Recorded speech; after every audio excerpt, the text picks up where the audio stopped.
Hello and welcome back to Real Seekers. I'm your host, Dale the Real Seeker, and I'm doing a quick little intro before the intro that I did originally. And I just want to kind of mention something up front.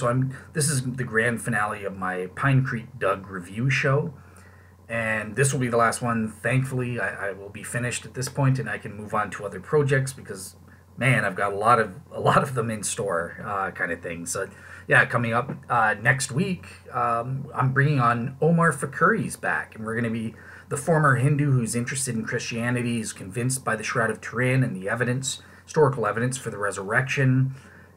He's been on the show twice before. This is his third time, and we're talking about what he likes, God's omnipresence. What does that mean? What does that property or attribute entail? Evidence for substance dualism. What is the Christian notion of a soul versus a Hindu notion of a soul? And then finally, he wanted to talk about near-death experiences a little bit because he's been reading Dr. Bruce Greyson's work in his newest book on that front.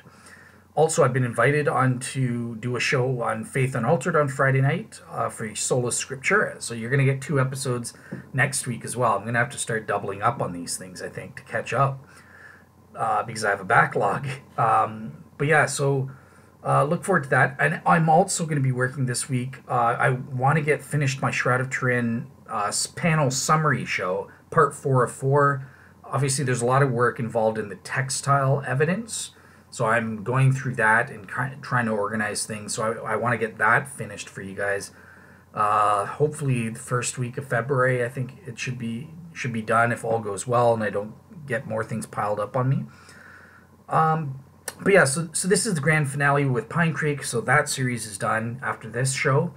And I just wanted to, because some Christians, David Russell, as I mentioned on the review show, he kind of mentioned, you got to be careful. Sometimes you can be too polemical, and you don't want to come across as like an atheist or something, and vindictive or giving an eye for an eye and that sort of thing. And I'm mindful of that, right? I totally agree. Look, revenge or having hatred or anger or bitterness towards an atheist or a skeptic when they wrong you is wrong. We should always have an attitude in our heart where we're ready to forgive. We're not angry. We want the skeptic to repent and that sort of thing. So I agree with that. And out of respect, that's why on the show that I did the first part of the review on the Faith Unaltered podcast, for the most part, I kept it straightforward, not a lot of polemics or jokes and stuff like that. That said, that's not going to be this show. This show, there's going to be polemics and provoking, saying things in a provocative way against Pinecreek Doug and kind of, giving him an edifying and loving dose of his own, I think. And my reason for that, look, if I thought that Pinecreek for a moment would be offended by my doing that, I don't think he cares or would be offended. Look, he's a jokester. He's a joker himself. He does this kind of thing, so you can't give it and not take it. And he knows it's coming from a good place. I kind of like Pinecreek, and I'd be happy to be on his show anytime if he wants to invite me or to have him on my show. But nonetheless, he is a hard-hearted atheist. He is like the Pharisees, or he's not a real seeker. That he proved that much to me conclusively when I was on the show with him, and that, I think, deserves a harsher response. You need to wake up these atheists and skeptics that are entrenched in their atheism and skepticism to get them to realize how blinded by Satan they are. So I think that there's merit in the meek and mild approach, like I did on Faith Unaltered, and as I did on the Pinecreek Doug show. Obviously, I was a guest, so I adopted that strategy. It works great for Mike Lacona. Jesus gives us that model. But then there's also the Nick Peters or the JP Holdings who, on Tecton TV, where they become a little more sarcastic and playful and having some fun. And that's Pinecreek Doug's style. So I think to respond to him, it's fair game to also respond in kind and give him a little dose of something that he'll understand and respond to. And I think Jesus provides us with that too. He's harsh at times with certain hard-hearted atheists or skeptics or unbelievers in the Bible. I mean, with the Pharisees, he calls them vipers and snakes and things like that. So I think that both models are important, and we need to try, as Christians, try our best to live like Jesus. So yes, we recognize certain times where it's appropriate to turn the other cheek and respond in a meek and mild way, but there are also times where a harsher rebuke or a rebuke is necessary, not just for the person you're interacting with, but for the sake of the audience as well. They need to be shooken and woken up to, hey, what that guy just said was wrong. It's evil. It doesn't make any sense. It's illogical. Whatever the thing is, and then give them a little dose of truth in this manner, and that wakes them up. It's like a splash of cold water. So I truly believe that uh, if we're going to be like Jesus, we need to be discerning and make sure that our motivations are always good for the edification and out of love for the other person. But we don't always have to be, the meek and mild Clark Kent type. We can take a more sarcastic or even mocking sometimes and stuff like that, so long as it's made clear to these people. And that's why I'm making this announcement that it's all done in good fun. Look, Doug does it all the time to Christians. I'm doing it in turn to him. I honestly believe he won't be offended by it. I think if he did ever see this, he would just get kind of a chuckle out of it and laugh out of it and probably make a meme out of it or something like that. So, nonetheless, I'm using this to speak truth to these atheists, and hopefully, I know people from some of the atheists from Pine Creek's audience will probably see this and take a listen to it. So, I think it'll be edifying and loving it.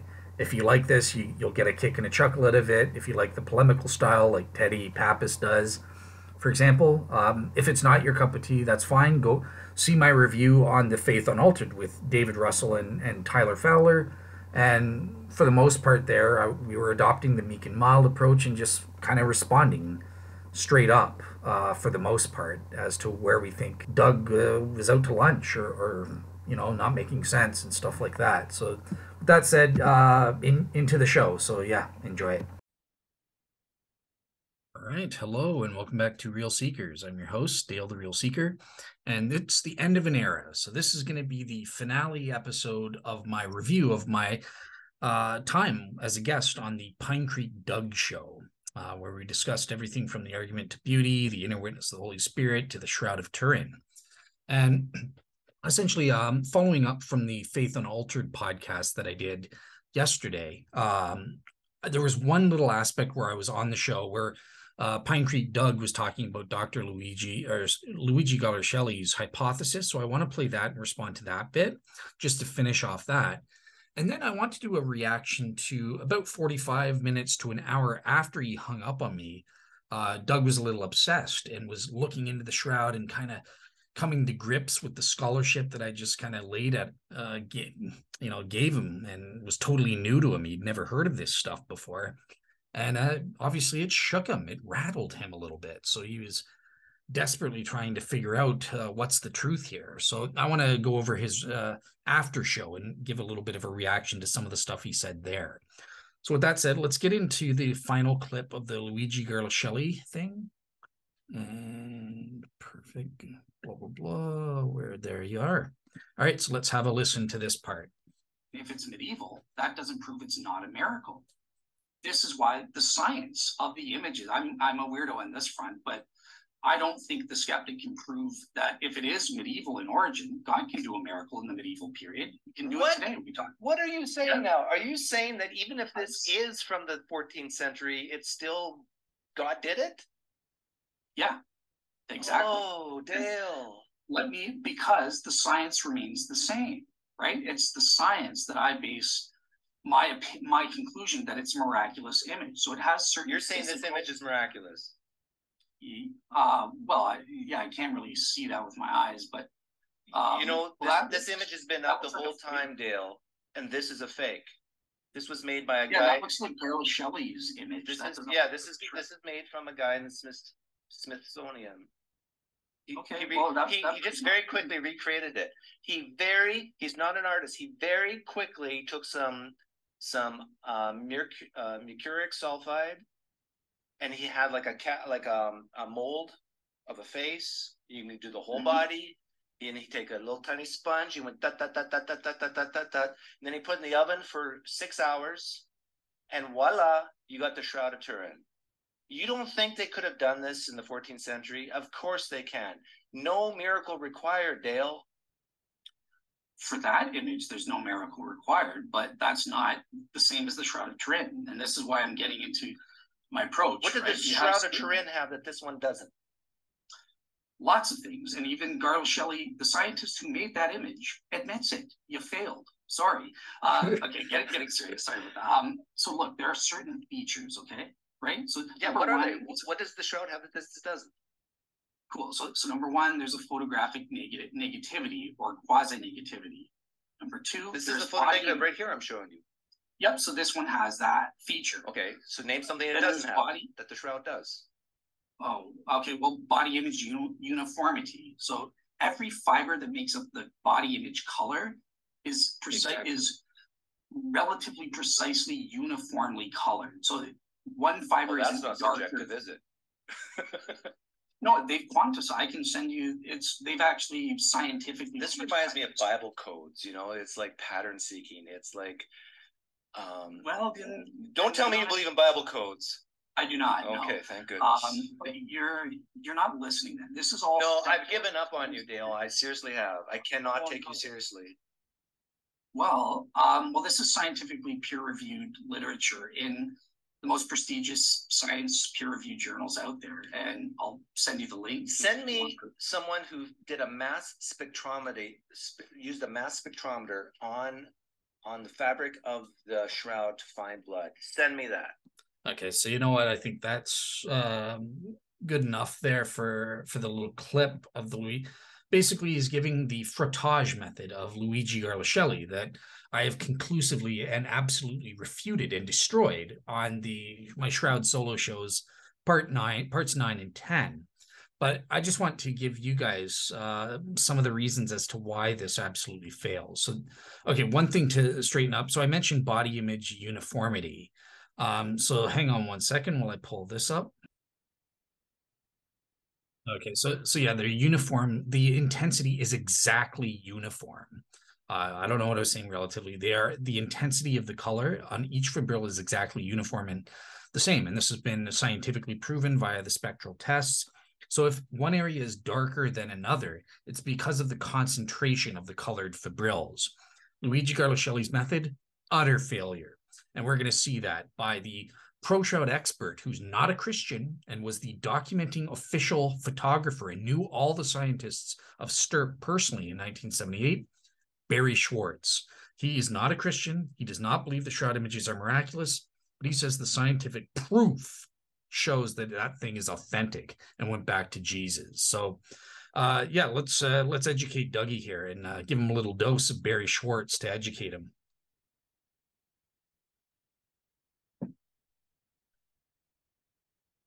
Now, this is another iron oxide theory. In October of 2009, Luigi Garlashelli, an Italian chemistry professor, announced that he had reproduced the shroud using simple methods and inexpensive materials available in the 14th century, same age as determined by the infamous carbon dating. Well, that's very nice of Luigi. By the way, I don't know if I said it in here, he contacted me. I didn't know who he was. He said he was a chemistry professor. And so I gave him high-resolution photographic images, digital files, that he could use as a reference. And he actually aged his linen and washed in water. And he used red iron pigment, iron oxide, and applied it to the body. Then the linen cloth was laid on and rubbed over the body's prominent features. Blood stains, burn holes, scorches, and water stains were all added afterwards for final effect. Although STIRP concluded the blood was on the cloth before the image was formed, not afterwards. And he used my photos as a reference.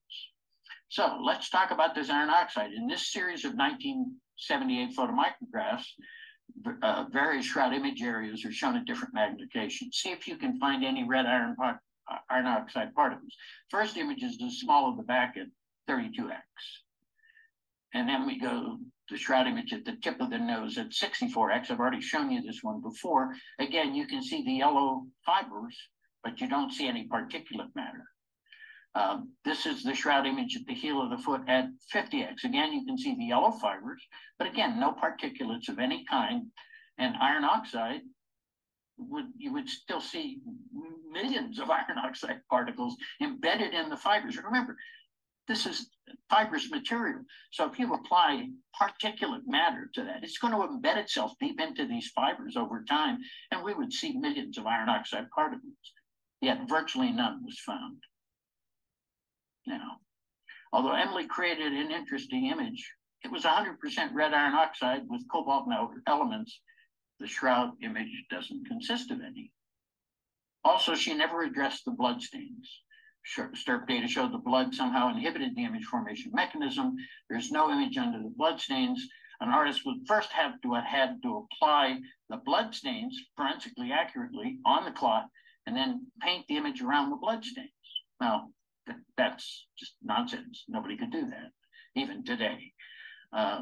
So Garlish-Skelly is the fourth person in 30 years to propose the image was created by iron oxide. STIRP determined by multiple tests that iron oxide did not constitute the image. STIRP data is directly from the shroud. His image did not have any true spatial or 3D properties like the shroud does. And he ultimately admitted he put the blood on after the image, unlike the shroud. And he also admitted he had not duplicated the serum halo that exists on many of the shroud bloodstains. So again, you can make something that looks like the shroud. I mean, there are plenty of photographs now of the shroud on the internet to use as a reference. And if you look at the two, I mean, the one on the left there, I'm sorry to say, looks more like a cartoon than an actual image of a human being. After scientific review and direct consultation with Garlish-Skelly, Thibaut Heimberger concluded the properties of his image remain, in fact, very far from the fundamental properties of the shroud image. And again, there's a reference to that. You can find Thibaut's article on shroud.com. And just so you know, that blog's posted up on, that paper's posted on one of my blogs for free as well. But go to the website on Support Barry's website. But let him finish off with Garlish-Skelly here. It's interesting to note that Garlish-Skelly's claims were made public just before the 2010 public exhibition of the shroud. It's not a coincidence that similar claims have occurred every time the shroud is publicly displayed, and assuming that they are going to display it in 2025, watch how many books come out and how many skeptical claims are made just before the public exhibition. That happens every time. This claim, Italian scientists reproduced the Shroud of Turin, was made only by a press release to the Reuters news service and stated that more proof would be made available, no proof would be available until next week. Yet it got immediate global coverage in over 350 media outlets. To my knowledge, his work was never published in any credible scientific journal. LG's efforts were paid for by an Italian group of atheists and agnostics, so we can really reasonably conclude it was agenda-driven. They had an agenda. You know, when people talk about the STIRP team and accuse them of being a bunch of religious fanatics, listen, if the STIRP team were a bunch of guys from one organization, that could have been plausible. But we represented 20-some organizations, so no one organization could have influenced everybody else. So that means that STIRP could not have been agenda-driven because we were too diverse. No way. Anyway, scientific rebuttal of Garlish-Skelly's claims was quickly available, yet remains basically unreported in the media. And here's... Oops, Dougy, you need to educate yourself. Yeah, as you can see, Barry just destroys the Shroud skeptics who want to go for mindlessly believe the claims of CNN or media outlets and just instead of peer-reviewed secular scientific journals like the credible pro-Shroud STIRP scientists did. Garlish-Skelly just made up BS and lied to the people on the media and no peer review. Pathetic, Dougy, pathetic. And as you saw with, okay, getting serious for a second, as you saw with Barry Schwartz, he mentioned the body image uniformity. You saw the yellow color at various levels of magnification. Scientifically impossible for the powder rubbing of Garlish-Skelly to be responsible. We would find lots of particulates everywhere. At the very least, if you want to say somehow it miraculously, all the particles of powdered pigment particles oxidized or eroded or ripped off the shroud, we would still find them in the crevices of the threads. This was scientifically tested with experiments with the tightest weave known to man, the box weave, and we still get this penetration. And even Dr. Walter McCroney, remember Dougy, the guy that you believe proved there's iron oxide, the ultimate shroud skeptic, and said there was vermilion, you know, the guy that pro-shroud guys don't like? Even he said, powder rubbing, utter failure. You would get this snow fencing effect. You would not have a uniform intensity of color. Instead, color bunches up around the edges, and he called this the snow fencing effect. Oops. Where I got to play that clip. Hang on. Where is that thing? All right. So.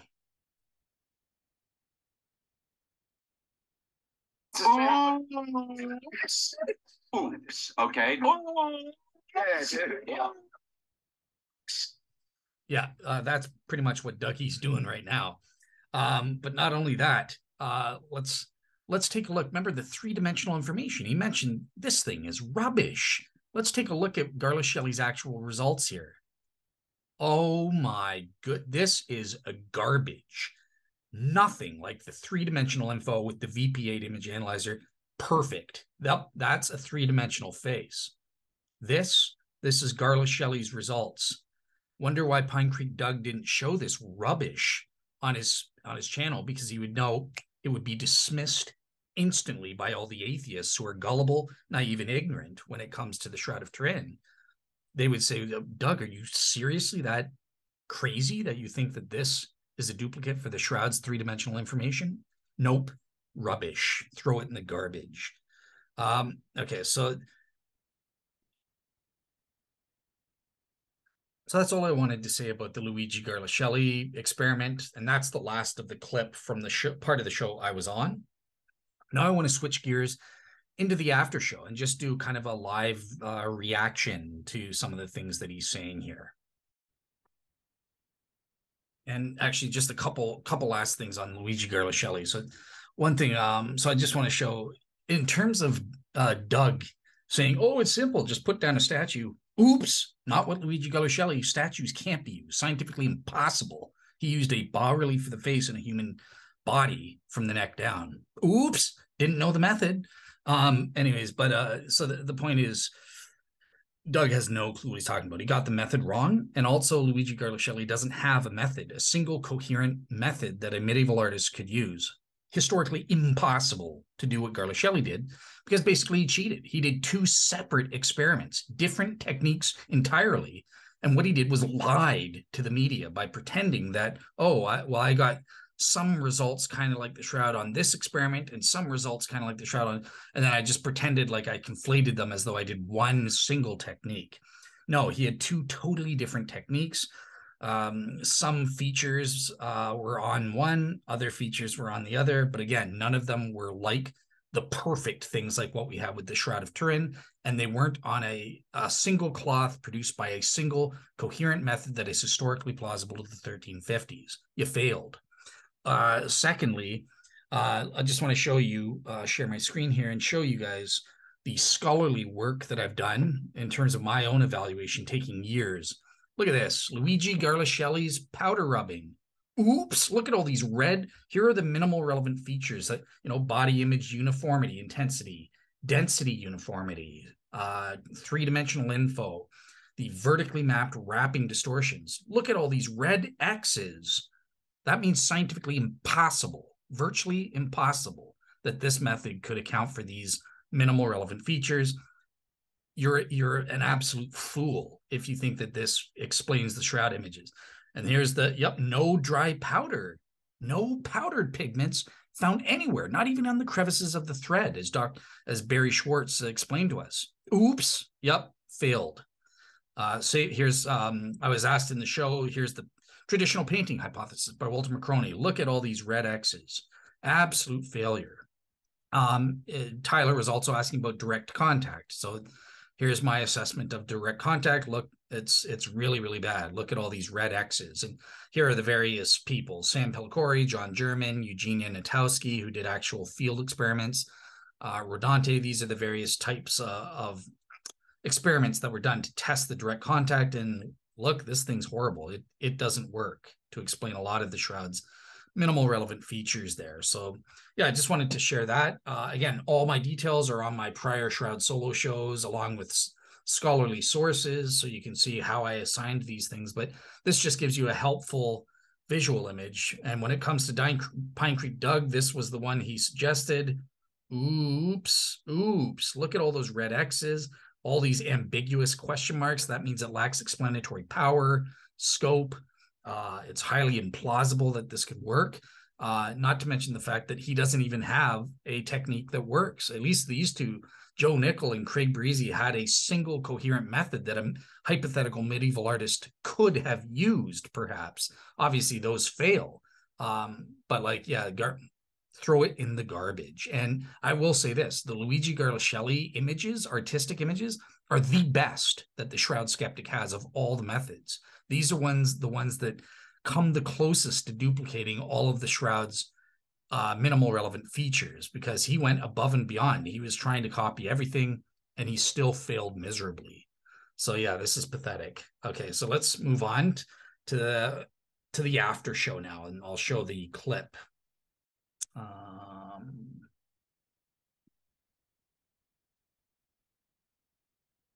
Okay, so I'm just going to play it and kind of react as we go. Uniqueness, but it's not just unique alone, right? It's uniqueness despite sufficient opportunity. And with the Shroud. So he's playing that music very rudely over me, just like a typical Shroud skeptic who can't handle the truth. So I'm going to fill you in on what I was saying very quickly, but basically I was just saying here, look, the argument isn't in the first place me just saying, oh, the Shroud's unique, therefore God, or therefore I don't know how it was done, therefore God. I'm among one of the world's experts in the identification of miracles. That's my area of specialization.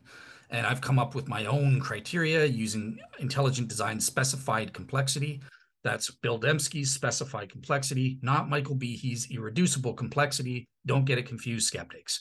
But anyways, so one of the criteria for identifying an event as an extraordinary one is uniqueness. But it's not just uniqueness, it's uniqueness despite a sufficient opportunity for duplication in a naturalistic context. And with the Shroud of Turin, what I'm saying here is that we've had two different categories of opportunity. There's naturalistic opportunity, so millions of people in burial shrouds, and yet only one shroud has these remarkable, unique images on them uniquely. No, not even one. What about the Shroud of Peter, the Shroud of Jim Bob Jones? Why don't we have at least one other shroud with comparable images on it? So you can make that argument that there's been a sufficient naturalistic opportunity. And just for clarification, I don't think we can prove that there has been a sufficient naturalistic opportunity, but someone may argue along those lines. The other is artificial opportunity. So those refer to field and lab experiments, and those we do have plenty of sufficient opportunity. They've been tested any which way under the sun. Utter failures, skeptics. So that's what I'm saying here. Well, Pinecreek rudely drowns me out with his music, but so we'll finish that off. Not only naturalistic opportunity, right?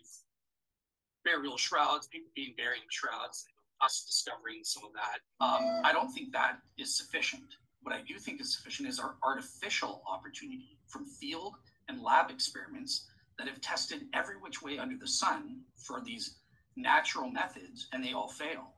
And they fail because it's, from what we know of the laws of science, they couldn't reproduce those features. Okay, I'll give you the last word. Have a great day, Dale. Okay. Thanks for coming on. No problem. Thank you for putting up with me. I appreciate it. Okay, bye.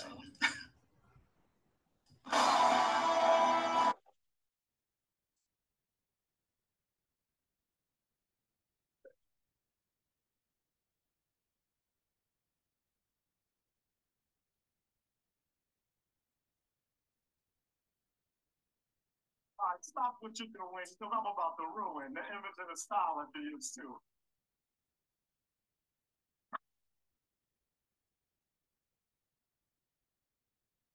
That was just being sure but that's fabulous.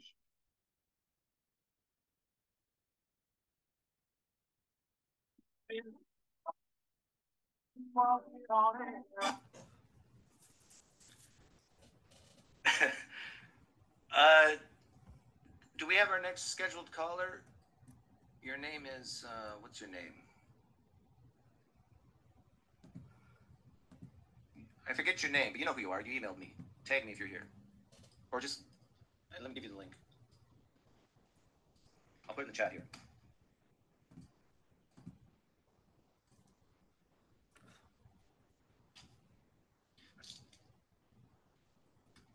As far as I know, hemoglobin's never been found on a shroud. And if there is hemoglobin on that shroud, a mass spectrometer will show it.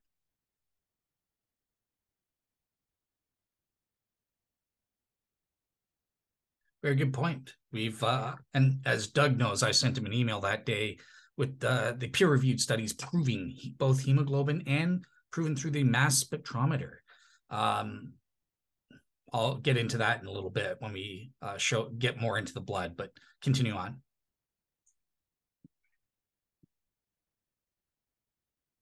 And then, hey, Pope, come on, let's be, you like truth, right? Catholics, you like truth?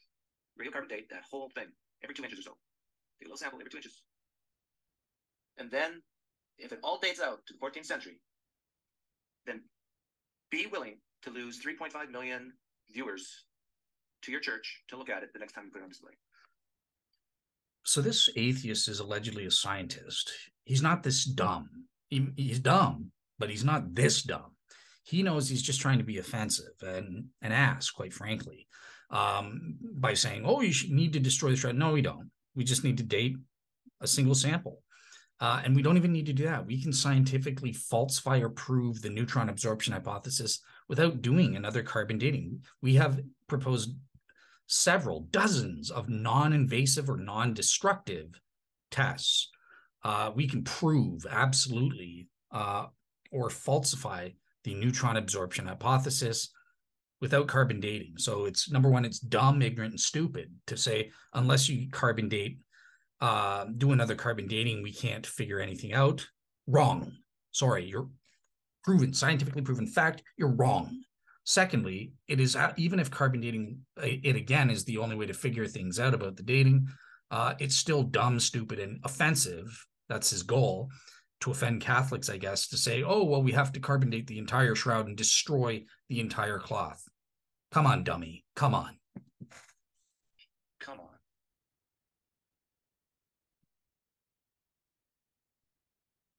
Artists would never use a dead body for the model. Yeah, that's another thing. Like, you want to get macabre about it. Like, I'm imagining like a statue made out of granite. You put the cloth over it, you take a little sponge. But can you imagine using a real body, real blood? Although, as far as I know, no hemoglobin's been found. There's iron on that thing, on the shroud. But that's iron oxide. Inorganic. Really? Just iron oxide? Dougy, you didn't read your peer-reviewed science journals, my friend. Educate yourself. There's been iron heme, specifically in blood. Oops. And the iron oxide has been scientifically proven to be everywhere on the cloth in uniform amounts in the peer-reviewed literature. So, you know, I'm sorry, you just have no clue what you're talking about. It's exactly the same in the non-image and image areas. If iron oxide pigment or red ochre pigment was used to make body images, it should only be found in the body image area, in the image areas. It's not. Oops. As far as I know, they've never found blood hemoglobin on the shroud. But okay, well, educate yourself and learn to read. It's there. Here, let me, he's talking about it too much, so I'm actually going to show you guys. Screen. All right, then.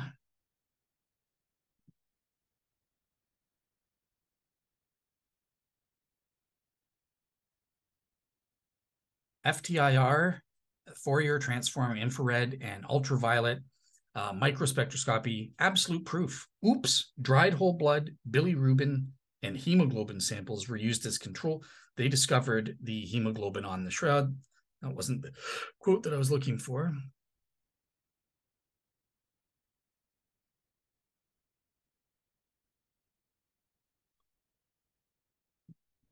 Is this the...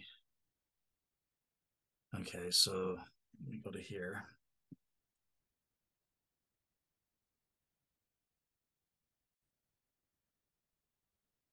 So there you go. You can see the hemoglobin papers. They did multiple tests proving that it's absolutely there. Microspectrophotometry was used. And in terms of the pyrolysis mass spectrometry, who knows why he needs that? Oops, it was used, Dougie.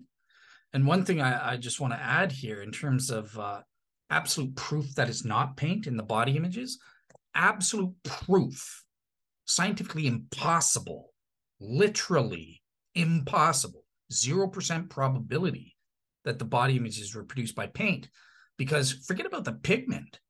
Don't forget about the pigment, but that needs a gelatin binder medium in order to be there. And if that comes from animals and stuff like that, according to Dr. Walter McCroney, the skeptic Doug's leaning on here, so there must be proteins. Absolute proof there's not a single protein anywhere on the Shroud's body images. We proved that absolutely. The single most important test that you guys need to know about is the proteases test that Heller and Adler did in the peer-reviewed literature. Just destroys the Shroud skeptic. It's game over.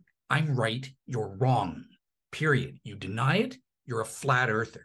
Pinecreek Doug, he's just ignorant, but when he reads this and does his research and finds out about the proteases test that Heller and Adler did and is published in the secular scientific peer-reviewed journals, if he continues to say it's paint, he's either a liar or he's the equivalent of a flat earther and should be simply dismissed as such. Sorry, game over. Okay, so that's what I wanted to say there. Let's continue on with looking at what this guy has to say in the after show against me. Dale, you send me something where they've actually done mass spectrometry and found hemoglobin on that. I sent you Ray Rogers' paper. Showed. And then, if you're right and there is blood on there, then you got to convince me that this is not only from the first century, but from 30 AD or 33 AD from a guy named Jesus who happened to be God. The depths that you Christians go to find physical evidence is astonishing to me. Like, what is wrong with you guys? Just so you know, I sent him all those papers, including one by the STERP chemist, the head of the chemistry department, Dr. Raymond Rogers, specifically on the mass spectrometry studies on the Shroud. Oops. Right. Oh, I just remembered. The second guy, the ex-Calvinist, is coming in 38 minutes. So if anybody else wants to jump in. Personal experiences, the intertesting of the Holy Spirit. Or using Bayes' theorem that Paul lied versus Paul told the truth versus a man actually rose from the dead. How many examples of people lying do we have in the world? How many examples of conspiracy theories actually being true do we have in the world? And how many examples do we have of people rising from the dead?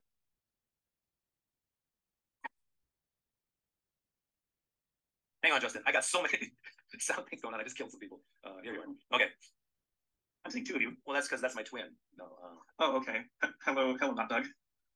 So I'm just going to, so he's going back to the historical evidence of the resurrection, I think is what he's getting at, or the inner witness of the Holy Spirit, something. The other evidence is that I mentioned outside of the Shroud.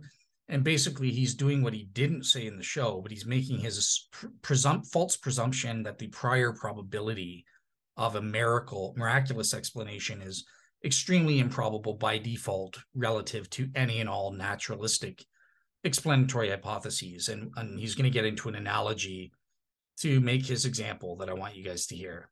You called because of the spiritual burning of the bosom of the Mormons because you're an ex-Mormon, right? So that was one thing that I wanted to talk about because the parallel is even worse than you had gone and thought. So one of the things that comes up in the timeline is Joseph Smith said that he saw God the Father and Jesus Christ come to him in a vision when he was 14.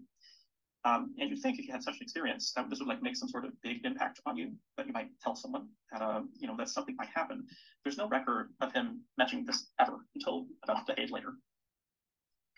Which sounds to me a lot like this claim by Paul that the 12 went and saw the risen Jesus, when we don't have any record of any of them claiming to have done the same thing. Yeah. But Dale admitted that. It's amazing how much he conceded and yet still believes it's true.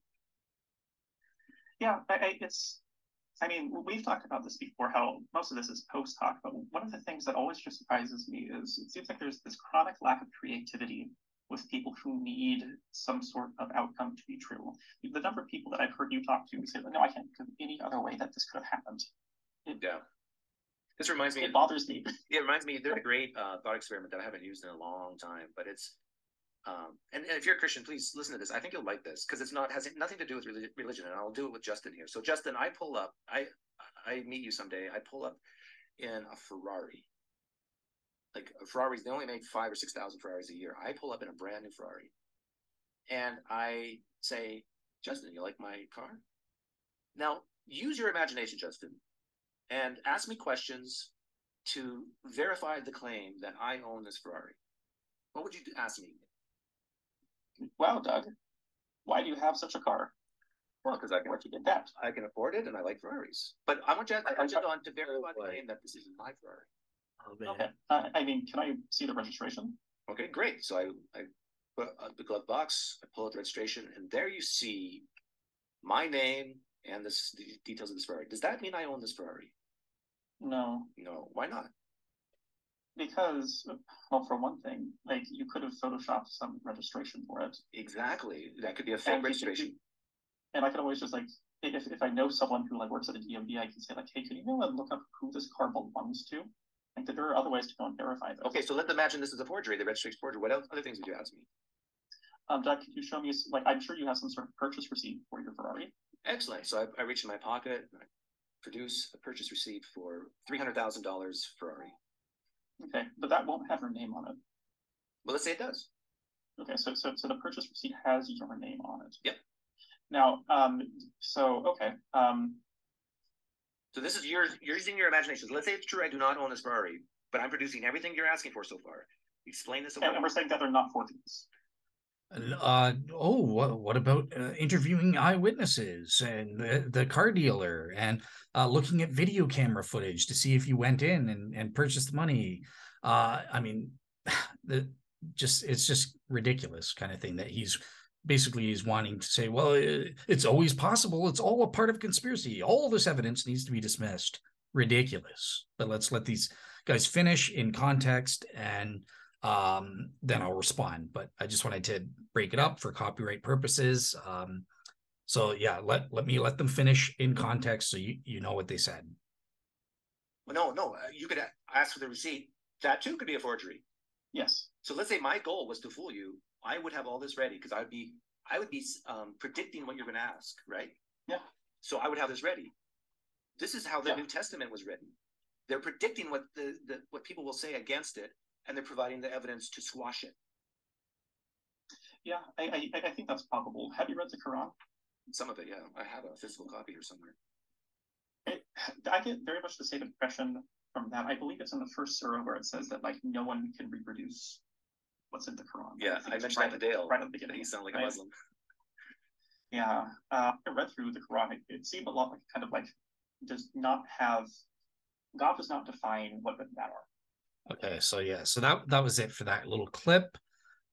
So yeah, basically, how do I respond to this little Ferrari example? So number one, I think that Justin, who's heavily biased and that sort of thing, he did provide 2 documents, and I think that any reasonable person would believe that he bought the Ferrari car on that basis, right?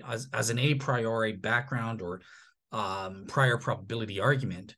If it's just random and stuff, we need to know certain background information where it becomes improbable. So, for example, if we had the background knowledge that old Doug here is a hobo, is poor, and doesn't have the money to buy one, okay, well, that would make it improbable. Even with these things, you would still ask, could it be fraud and that sort of thing? Again, it just depends. But let's say Doug does have the money to buy a Ferrari. Okay, is it a fraud or not? Again, he's produced these 2 documents, the purchase receipt that he just happened to have, and the ownership of the car documents and stuff, right? So yeah, we need to ask what exactly is the background information. It is, for example, is it April Fool's Day? Okay, well, in that case, in that reference class, then I would say it's improbable. We could expect perhaps a practical joke on his part or a prank.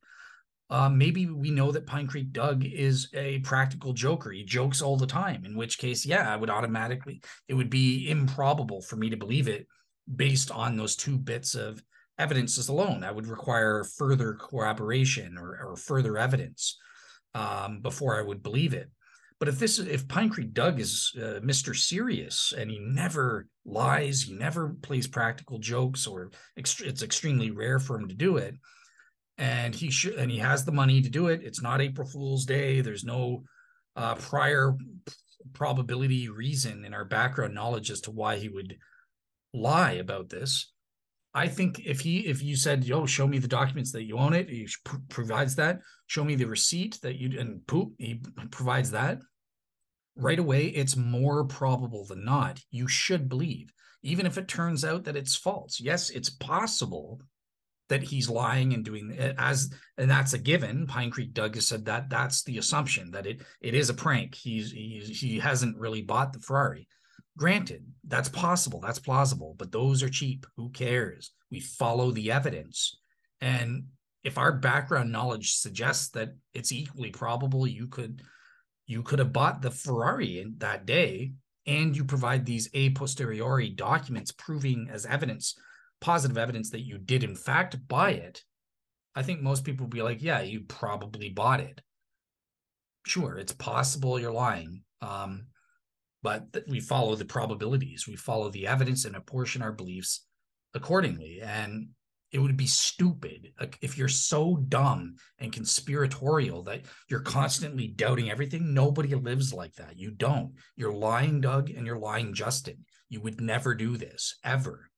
And it's been proven by Justin's gullibility and just, the atheists in Pinecreek's audience, a lot of them, not all of them. I had some good conversations with some of them, and I give due respect. They were asking good questions. They were probing. They weren't just making false assumptions or insults or ad hominems like a lot of the atheists in Pinecreek's audience here. But these guys are gullible. They just mindlessly believe off of no evidence, just claims. So yeah, sorry, Justin, I don't believe you for a second. You would, if Pinecreek gave you the receipt, you would mindlessly believe it. That would be good enough for someone like you.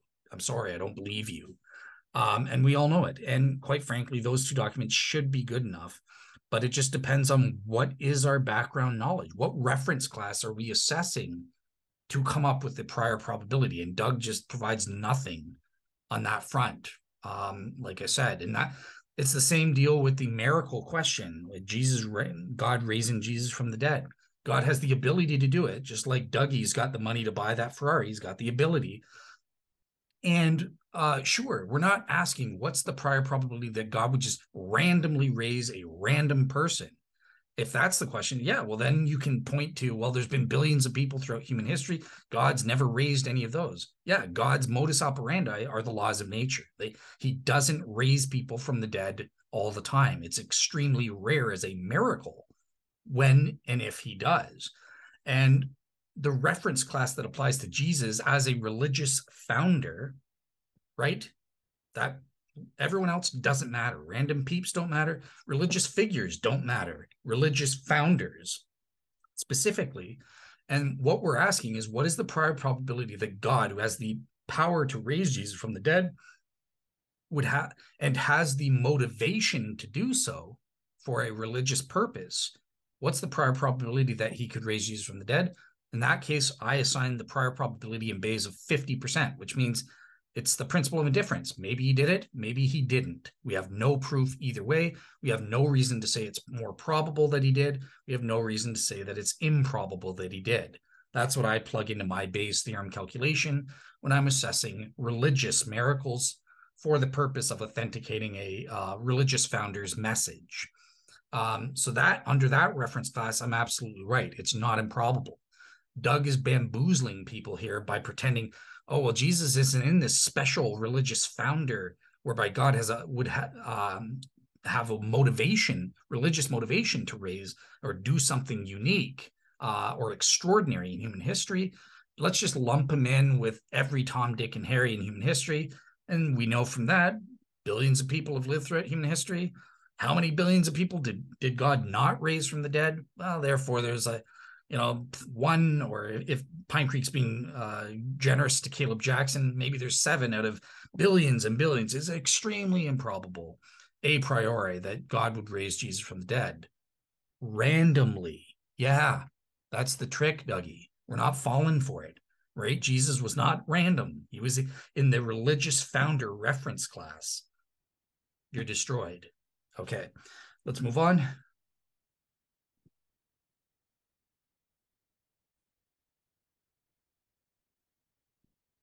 All right, continuing on. Yeah, they would be talking about them. That would make a lot more sense. What do you think of the Shroud of Turin talk I had with Dale? It's, man, I felt like I was in Crazy Town. Was that too hard on him? I don't think so. Like in all fairness, Crazy Town. Very balanced assessment, Justin. You kind of stopped listening to him toward the end. I don't know that I blame you though. I totally stopped listening to him. Yeah. Because you're dumb. I found it telling that when I just went into Google Scholar and typed in Shroud of Turin, pretty much everything was from the 70s and 80s. All of the research done. That's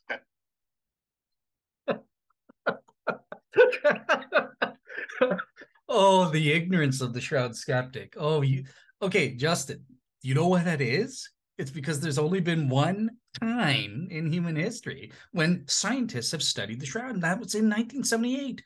Duh. That's why the papers are only from the 1970s. Oh my, these atheists, like seriously, what is wrong with you people? Think before you speak, please.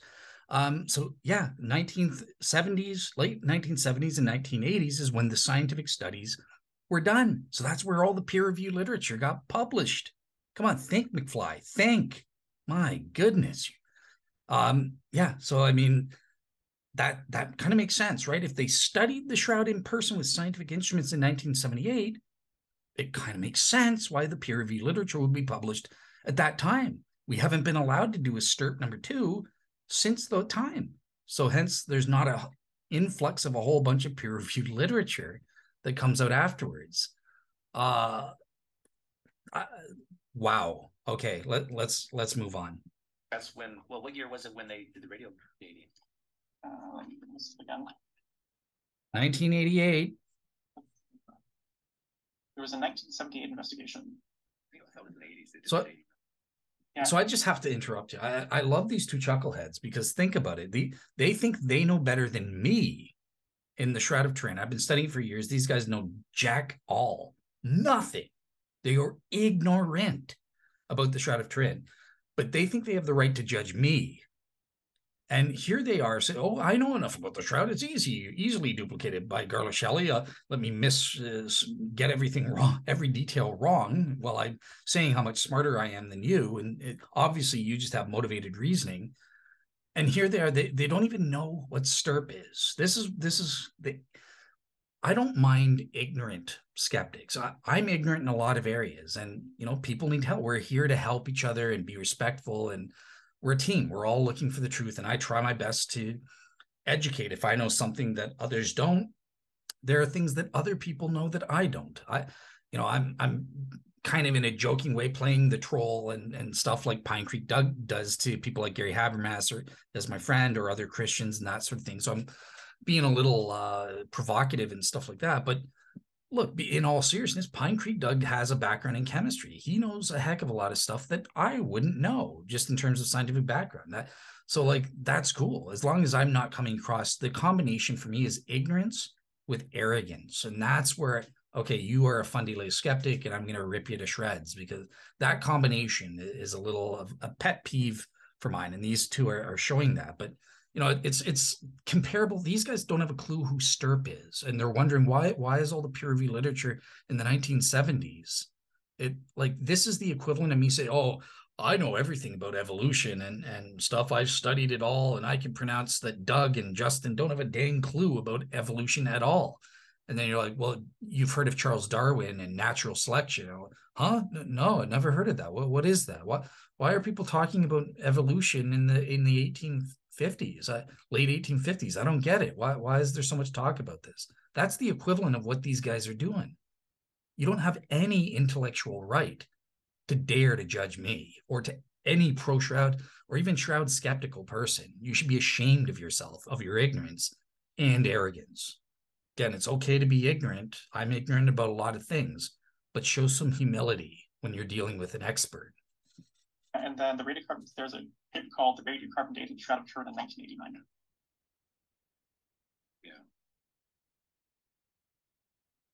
Yeah, this just seems like such a weird hill to die on for me. But it's exactly what I said to him. And I think he admitted this, that there's this desire for physical evidence, which is good.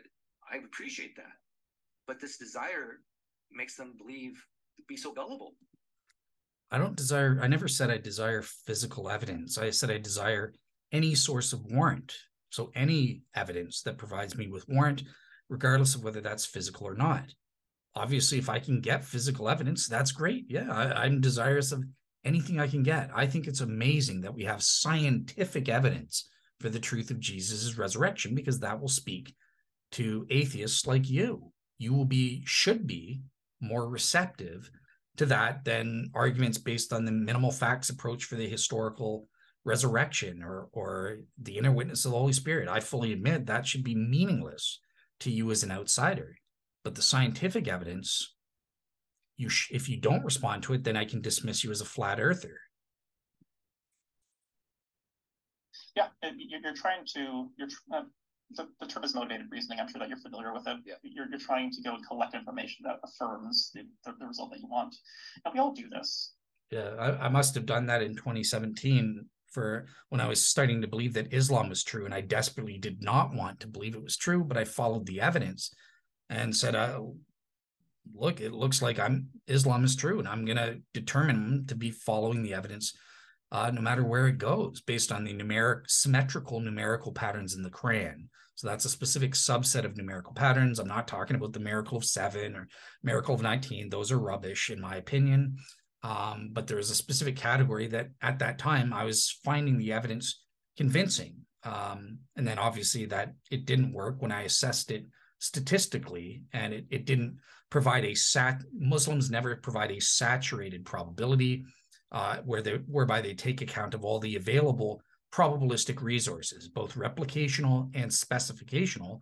And that was ultimately why I rejected it. But yeah, it must have been motivated reasoning, whereby my bias was heavily against becoming a Muslim, but yet I studied this evidence and I was becoming persuaded by it to the point where I had to check my bias and say, I'm following the evidence and the truth, right?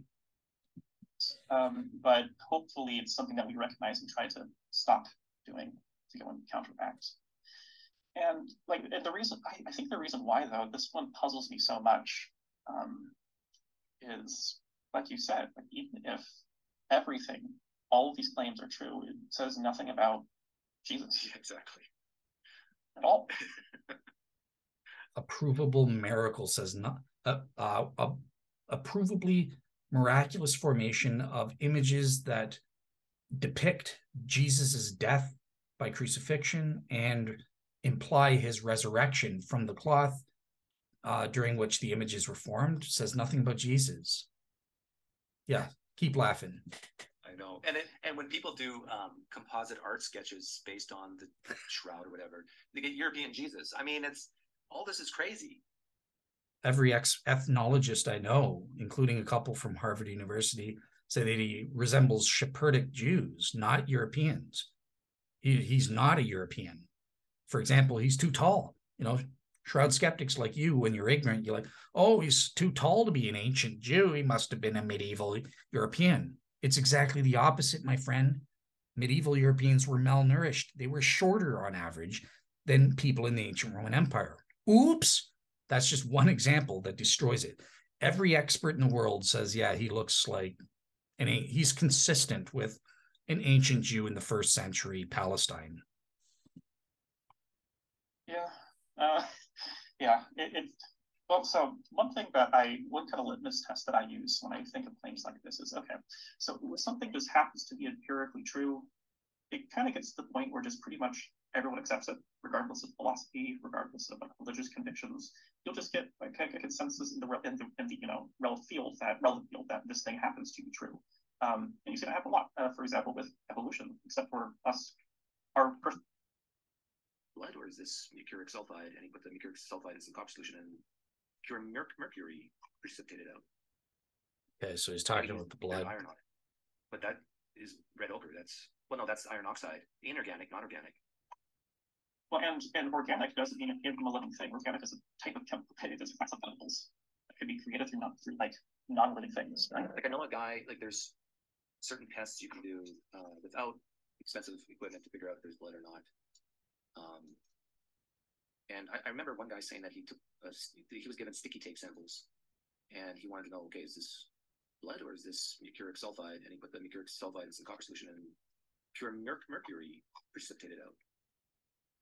Or maybe he used a penny. Like unless there's it was a penny. Mercury. If Jesus died of mercury poisoning, this is not Jesus. This is not blood. This is.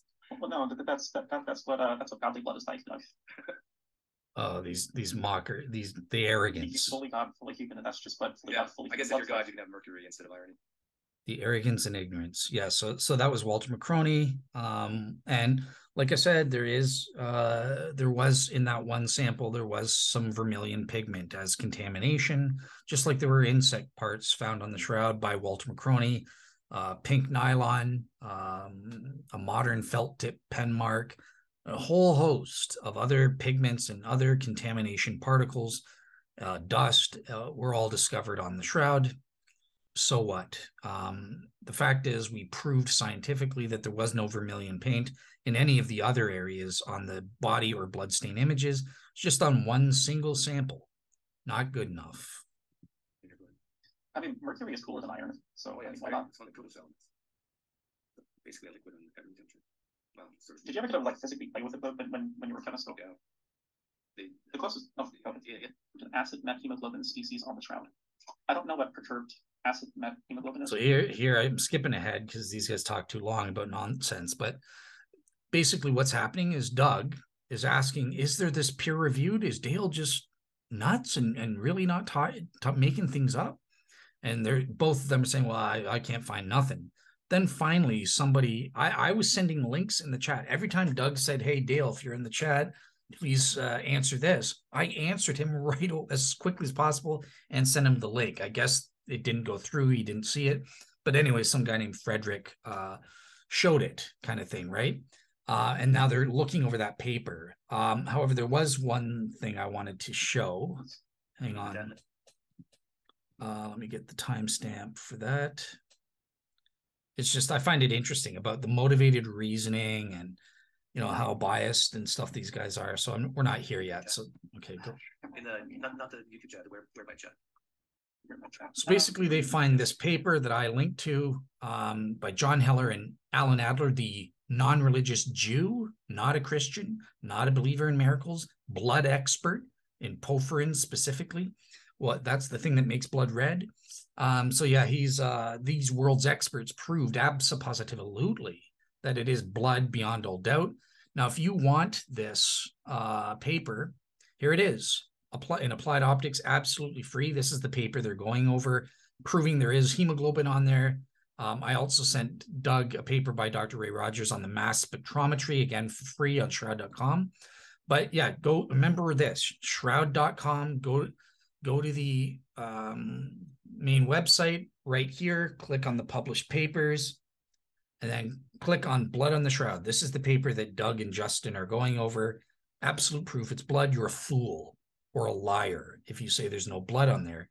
Even the ultimate shroud skeptic, Hugh Ferry, who believes that those pigments are on the shroud and were used to make the images in some way through a powder rubbing type deal, even he admits it's been proven there's blood. He doesn't deny the results here. He's not that crazy. He's not a conspiracy theorist like Doug and Justin are.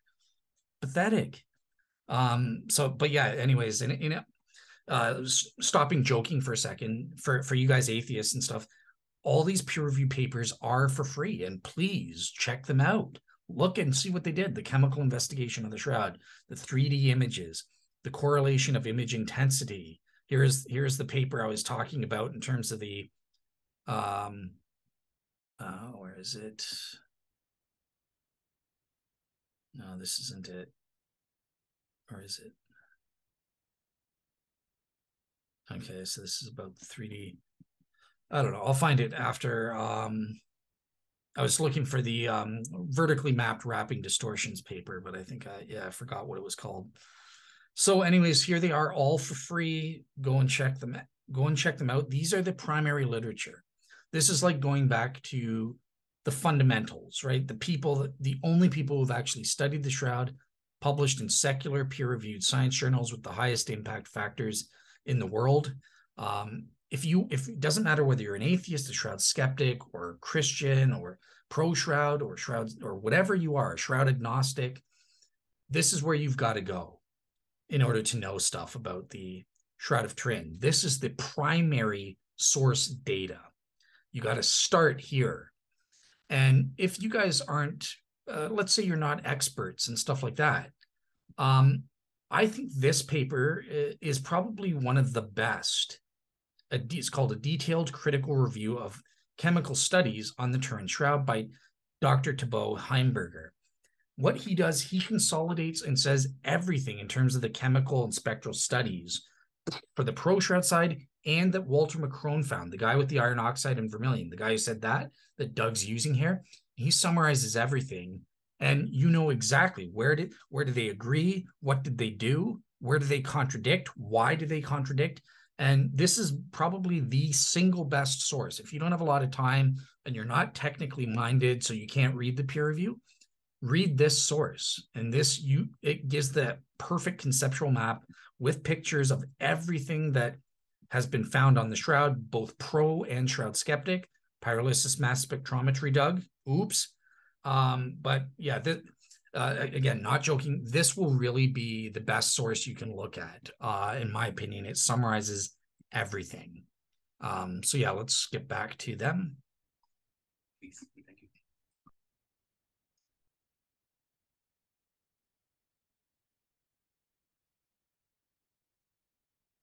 Rashid says it could be blood of animals or other human. Yeah. One thing I just wanted to note, these guys had the audacity to accuse me of motivated reasoning and being biased and having a closed mind and presupposing things. Let's look at good old Dougy's emails. Here's me sending him nice emails.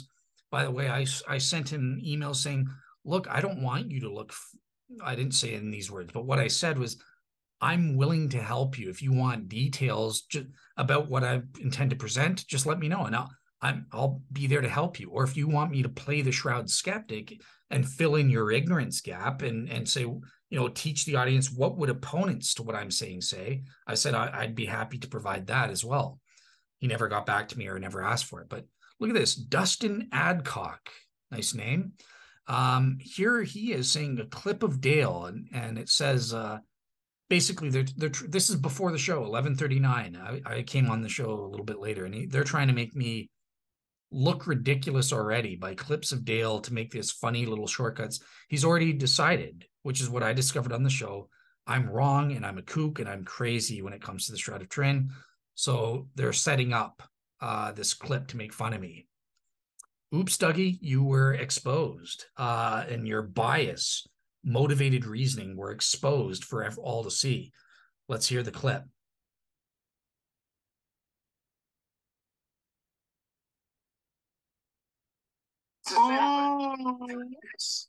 Oops. Okay. Oh, yeah, dude. Yeah. Oh my God. So I'm the problem. Oh, whoopsie. Yes, I do think that Doug should be saying a major whoopsie right there. Oops. All right, moving on. Okay, so yeah, they're just looking at the paper and proving themselves what they said was total rubbish, and there is in fact blood, there is hemoglobin as Doug requested, and they performed mass spectrometry on the Shroud as well, along with a whole host of other tests.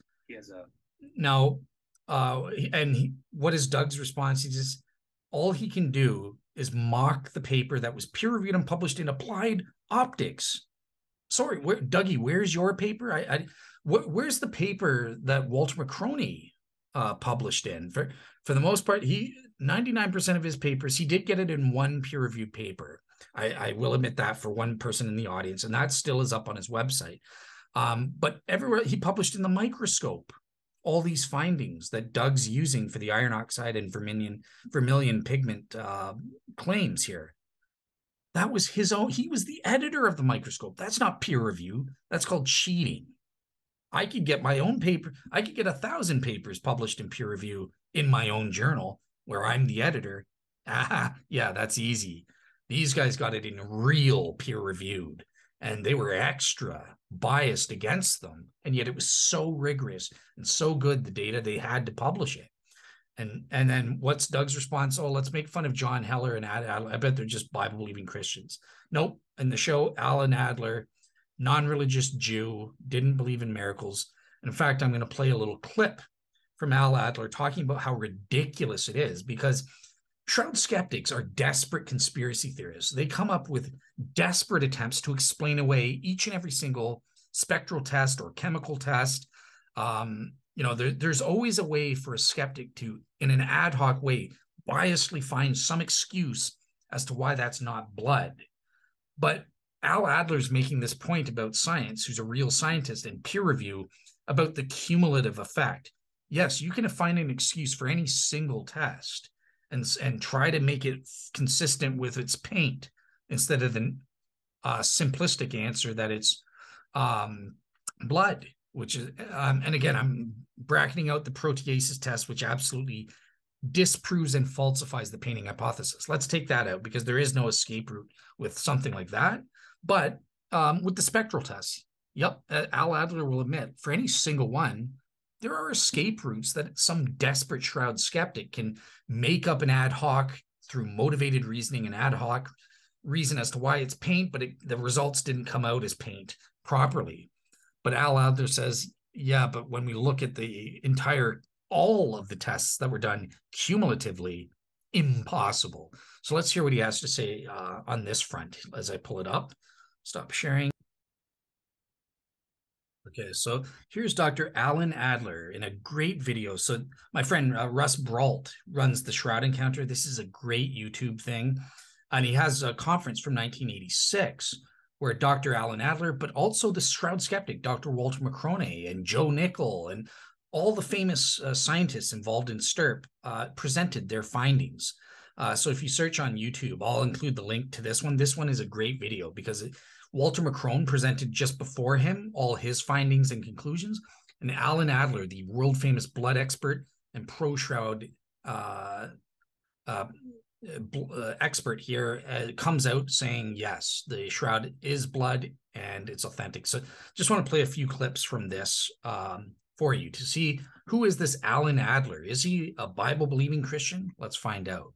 As you heard in the beginning, I am a porphyrin chemist. My proof of that can be seen on my shirt. This is the structure of a porphyrin compound. Porphyrins are the stuff that makes blood red. Now, I want to talk about that for a minute, because if I took a hand vote here in the audience, what makes blood red? I'm sure all of you put your hands up and say it's the iron in the hemoglobin. If I were to take the iron out of the hemoglobin, and incidentally, it's only there at the order of about 1%, and put it back into a test tube that you saw as red blood, as a matter of fact, you'd barely be able to see any color in that solution. The color of the blood comes from this porphyrin ring. And in fact, when you put the iron into that ring, you actually lower the overall integrated absorption intensity in the visible region. So see here, he is a blood expert. But is he a Christian, like beloved Dougy liked to say and impugn this guy? He must be some biased Christian, right? Well, let's hear him address that in his own words here. As I said, I was minding my own business. I've done this before. He knew I'd done this kind of thing before. And he said, how would you like to test a piece of cloth to see whether there's blood on it? Well, I hesitated because the last time I did that for him, I found out I was involved as a witness in a murder case and had to give testimony. So the first thing I said, well, is this a murder case? He says, yeah. I said, well, I really didn't like having to give testimony that last time when I wasn't prepared to do it. He said, well, you don't have to worry about this one because the murder is 2,000 years old. And he said, it's the Shroud of Turin. Well, just in case you think we're all Catholic religious zealots, I'm of Jewish descent. So I certainly can't be accused of being a Catholic religious zealot. And being a very raised Jew, I said, what's the Shroud of Turin? And he said, well, it's the burial cloth of Christ. I said, oh, for real? He says, well, that's what we're going to try to prove. It's alleged. I said, no, John, it's what we're going to test. Scientists don't prove things, they test things. So I said, have you got the reagents? Well, no. I said, so that's who we're talking about here.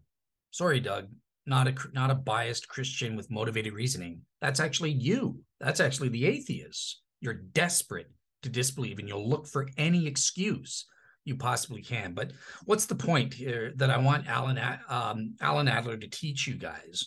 And it's after his presentation, he goes over all their findings, relates Dr. Walter McCrone's and refutes Walter McCrone's conclusions. But he gives this overall point about how science works, if you're interested in the truth. And I think this is very telling when it comes to the peer-reviewed literature and how we're supposed to make sense of all the tests. You know, you asked for mass spectrometry. What about all the other myriads of chemical and spectral tests that prove that's blood and not paint? You can't ignore that. And when you look at everything, big oops on the way, Doug. Were the ones I could get readily from Sigma. And in fact, all of them, in fact, did not show good cross serology, except for baboon. Baboon was in a factor of 10. And so the types of tests that Byman and I ran were, in fact, not quantitative. They're what people call surface precipitant tests. And so while it's with a stained fluorescent antibody, you can see it's a positive test. If you say, well, baboon is within a factor of 10, is it really human? He insisted it was. We're a lot more cautious than that. What I insist is we've definitely demonstrated this is a primate blood, most likely human. What we've not unequivocally established it's human. All right. What I've shown you is that we, in fact, have very good evidence that, in fact, the blood is blood. We can reconcile all the things that Walter has used saying it isn't blood with, in fact, our tests by simply looking a little bit deeper at controls and looking at the types of evidence that have been advanced. I showed you how with an ad hoc hypothesis, like Joe would use, that you could rule this out. But we rule that out by Occam's razor, because he needs about a dozen compounds to explain what I explained by one compound. That's the difference in the way scientific literature works. If you tried to put those 15 compounds as an explanation in the similar literature in a referee journal, it would be bounced instantly. Now, we have a conclusion from this testing. Our conclusion is that the blood images are in fact derived from, in fact, the blood of a man who was severely beaten. And therefore, they got on this cloth by contact, and therefore we conclude that this cloth, in fact, probably enwrapped a human wounded male body. Boom. You're destroyed, Doug. And this is this non-bias. He said things that I don't agree with. I don't like as a pro-shroud Christian who thinks the shroud's images were formed miraculously. I think that the bloodstains had to be formed supernaturally as well. So Alan Adler is disagreeing with me. I don't like hearing what he has to say either, because he's saying, oh, they're just formed naturally through direct contact. That's how the bloodstains got there. So he's saying something that we both don't like, but we have to listen and recognize this guy discovered blood. He is a credible scientist who doesn't have a bias. He's doing his best and presenting his findings here. So I highly recommend you educate yourself and listen to what Dr. Alan Adler's entire presentation here, and it won't be a question for you. You will realize you were wrong, and I look forward to seeing you apologize to me on your Pinecreek Doug podcast in the next Theist Thursday or next show that you do, and I will gladly accept that apology from you. All right, next up. All right, let's continue on with Doug's video. Shroud are often reported as being human in origin. However, a modern reevaluation of the prior experimental design indicates that blood from other species would also have tested positive. The current perspective underscores the importance of consideration of a broad spectrum of potential cross-reactivity in blood stain analysis, particularly with objects that are indefinite origin. So is this saying that they don't even know if it's human blood? Well, yeah, because anything, I mean, most animals use hemoglobin in their blood, not all do, but a lot of them use hemoglobin or very similar proteins.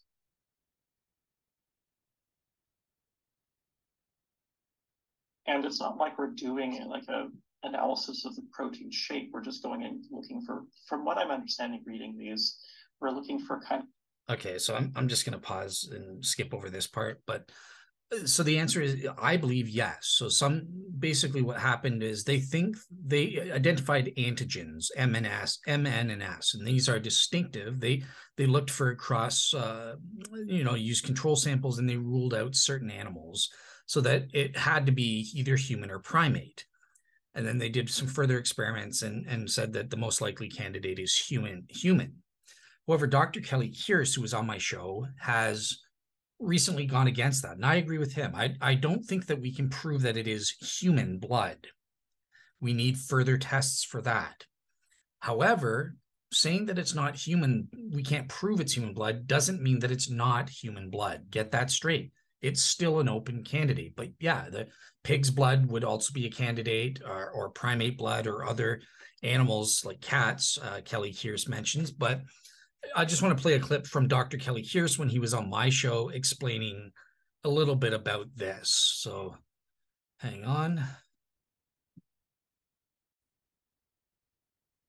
Okay, so here we're going to look at a little 10-minute clip from immunologist and blood expert Dr. Kelly Kearse, who I describe as a shroud agnostic. He doesn't like that term, but still, he's definitely not pro-shroud. And he comes up with a lot of skeptical ideas. Here in this part, he's talking specifically what Pinecreek Doug just discovered, that we can't prove that it's actually human blood, despite earlier claims from Al Adler and John Heller saying that it was human or primate blood. So what's that about? What happened? Is this Doug played his little clip? Oops, for me, is it an oops, or is Doug just ignorant? Let's find out from Dr. Kelly Kearse. Really, the key experiments, the conclusion was these results have never been published in a peer-reviewed scientific journal. And for Heller and Adler, only mentioned in papers, in 2 papers. They're also mentioned in a couple of books. It's always mentioned as a yes. These were among the very last tests that Heller and Adler did, because their sample was tested. Maloney's work has only been published in Shroud Specialty Journal books, and also conference proceedings. That's not to say that if you publish in a peer-reviewed journal, anything in a peer-reviewed journal is beyond reproach. If you publish in a peer-reviewed journal, that's automatic validation, etc. That's just the expected route. For most scientists, that's the expected route that you go. And that's something that I found surprising when I started to look at exactly what so let's take a look first at the book done on how would you do this. Of the 2 proteins,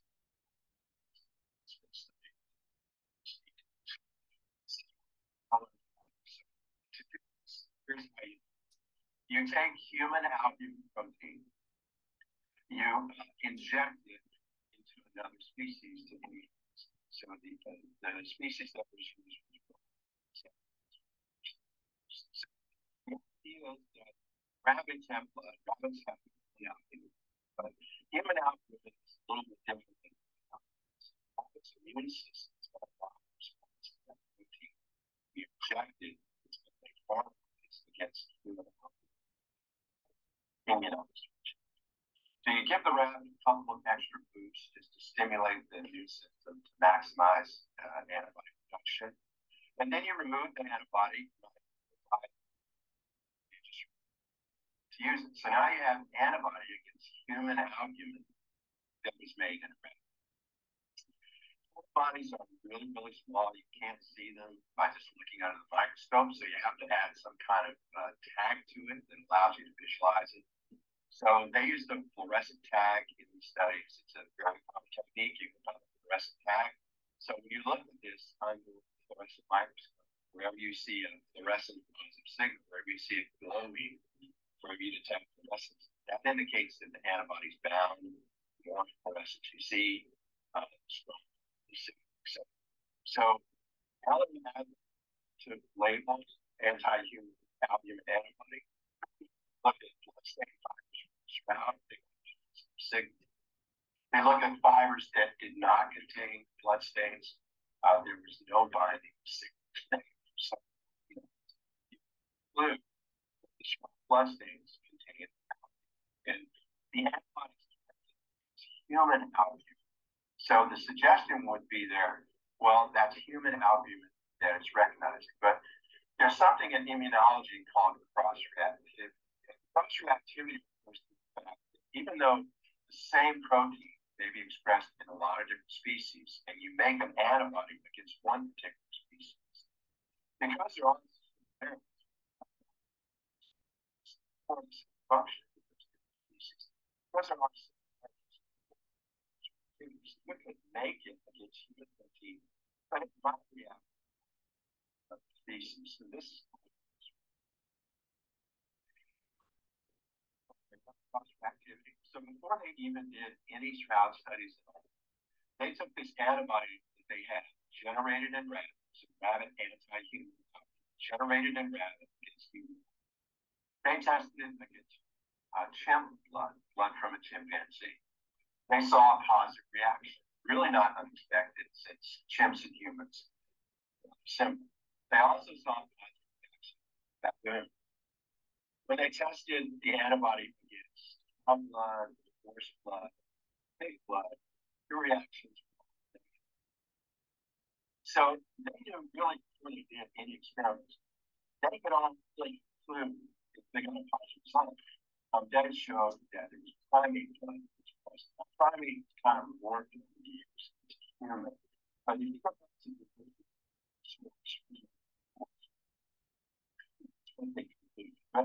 importantly, they didn't see relaxation. Okay, so that sounds pretty good. Like you can at least restrict it to primate, possibly human. What's now done in the past 40 years or so, since those original experiments have been done, if you look at human protein, that same protein that they tested, if you look at it in other species, and if you look at the ability of anti-human and human react with other species, not tested, such as a mouse, you get a very positive response. You'll also see the same thing if you were to test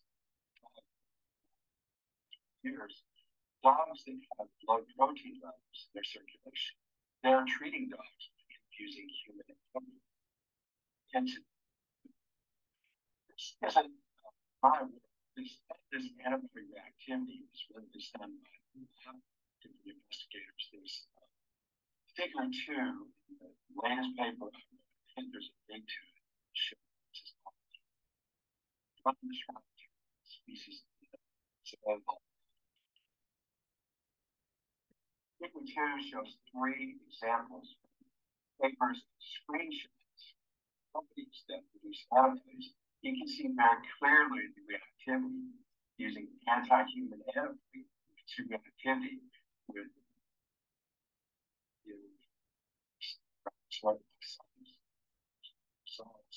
as an immunologist, that background in me, I knew that the reactivity was much better. Since in the past 30, 40 years, we also mission DNA technology, genomes, DNA of many different species has now been seen. So if you look at the DNA level protein, if you compare human to human,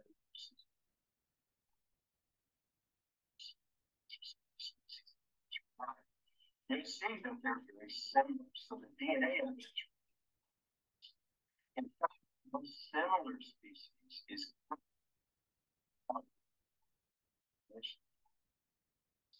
the most human. If you take I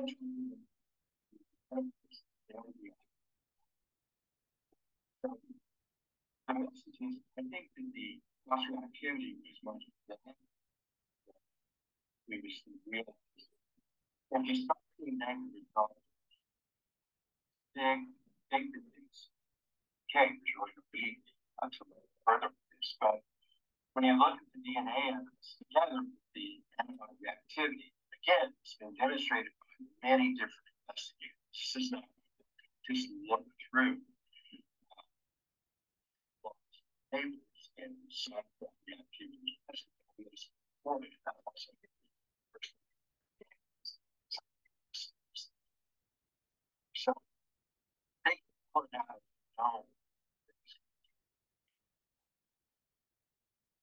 change the experimental design.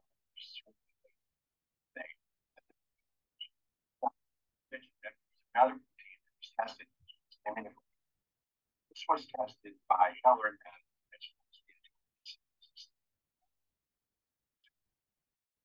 this is scarcely mentioned in their work. Again, it's always just progress. They never even referred to cross-reactivity with immunoglobulin studies. Brian Maloney, his reports didn't mention cross-reactivity. Cross-reactivity with immunoglobulin, from an immunology standpoint, that would be more of a concern because it's known that those different domains or certain regions of the protein of immunity that are very concerned. They're having preserved species which they're very important to function. So, but really, you can't just look at the label of the animal that says anti-human. It was raised against the protein, but that's absolute T, but it's not.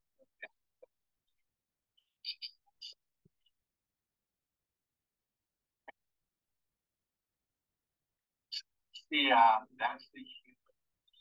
Is it really human?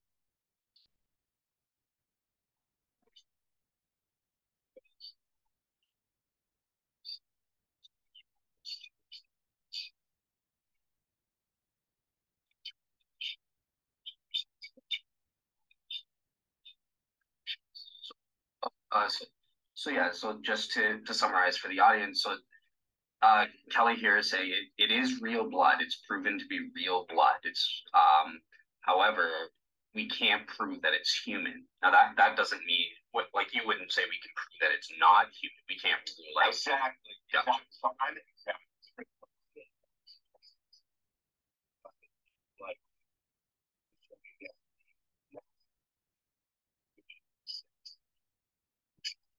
Fine.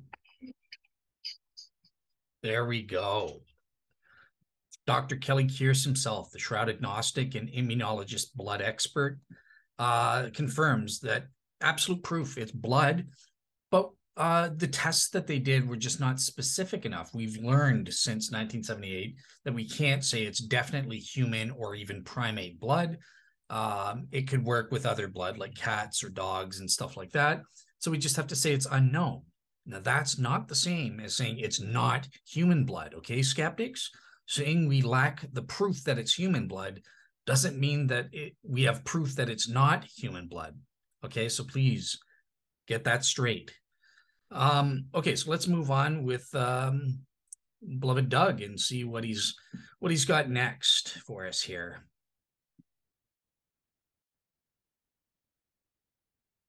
Kind of like the decomposed like remains of what hemoglobin would go and degrade into. I think we're done with the blood stuff. Am I understanding that correctly? Yeah, hold on, I'm reading while you're talking. Previous studies have shown that authentic blood components are present within the shroud blood stains, including hemoglobin, albumin. See, albumin is basically egg white, and that was a technique that some artists used. It's still used, yeah. The blood is typically described as being human primate in origin based on certain experiments performed in the 80s. Unlike many other study characteristics, the shrouds readily available in scientific literature, blood species results are incomplete, only referred to in several books, conference proceedings, and related to what? Unlike many other study characteristics of the shroud that are readily available in the scientific literature, the blood species results are incomplete, only referred to in several books, conference proceedings, and related shroud journals. Although these studies were at best a work in progress, the perception exists that these results are well established and scientifically confirmed. Listening, Dale? Indeed, the detail of that. Yes, I am listening, Dougie. I heard you, and you're stupid. So I kind of played the Kelly Kearse clip. What Doug is reading here. He's just talking about what I said. Is it's not proven to be human blood. Yeah, I just had Dr. Kelly Kearse. I knew before you, Doug. I had Kelly on my show back in 2019. Oops, I already knew about this. It's not a problem. And on your show, I never said that it was human blood, did I? You asked, your question to me was, is it blood or is it paint? And I said blood. So I was right. I was right. And you proved it in your little after show by going to the peer-reviewed literature by John Heller and Al Adler. Thank you for proving I was right. Where's the apology, Pinecreek? Apologize to me on your show. That the blood on the shroud has been scientifically demonstrated to be human or primate is regularly cited as evidence towards shroud's possible authenticity. From even the limited results that are available, a modern evaluation indicates that the blood of the shroud should be reclassified as species unknown. This conclusion is based on updated analysis of antibody, cross-reactivity, and context-original experimental design. That's exactly what Kelly Kearse was just saying in that clip. Who cares? Yeah, they say that. To be effective, the antibodies used in the test should be reactive positively in blood from humans or related. And what is it, the 13th century, 14th century? That's primates such as chimpanzees, but negatively with blood from unrelated species such as horse, cow, and pig. This is what was found, and when subsequent experiments of shroud samples tested positive, led to the conclusion that the blood in shroud is likely human primate origin. Unfortunately, the amount of shroud samples that were available to further confirm these results were limited, and the findings were never fully completed. Related studies were performed on never addressed. The Shroud of Turin is an excellent case example of the type of challenges that can arise when testing is used to define what type of blood may be present on an object. The conclusion is only as strong as the data. In this case, primate versus a select number of other animal types.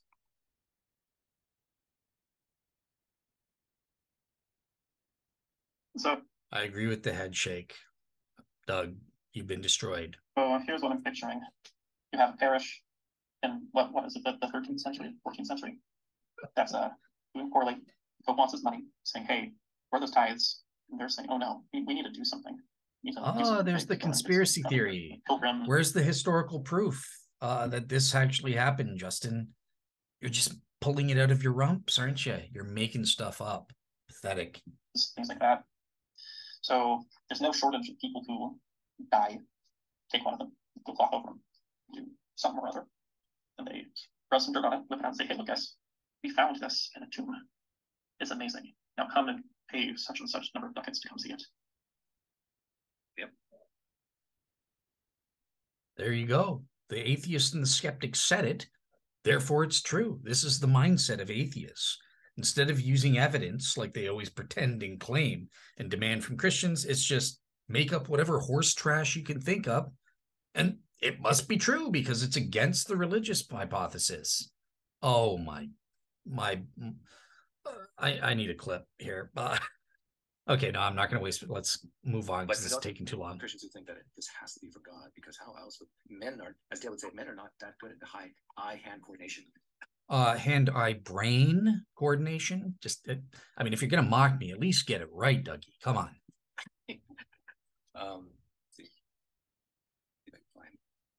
So I don't know anything about.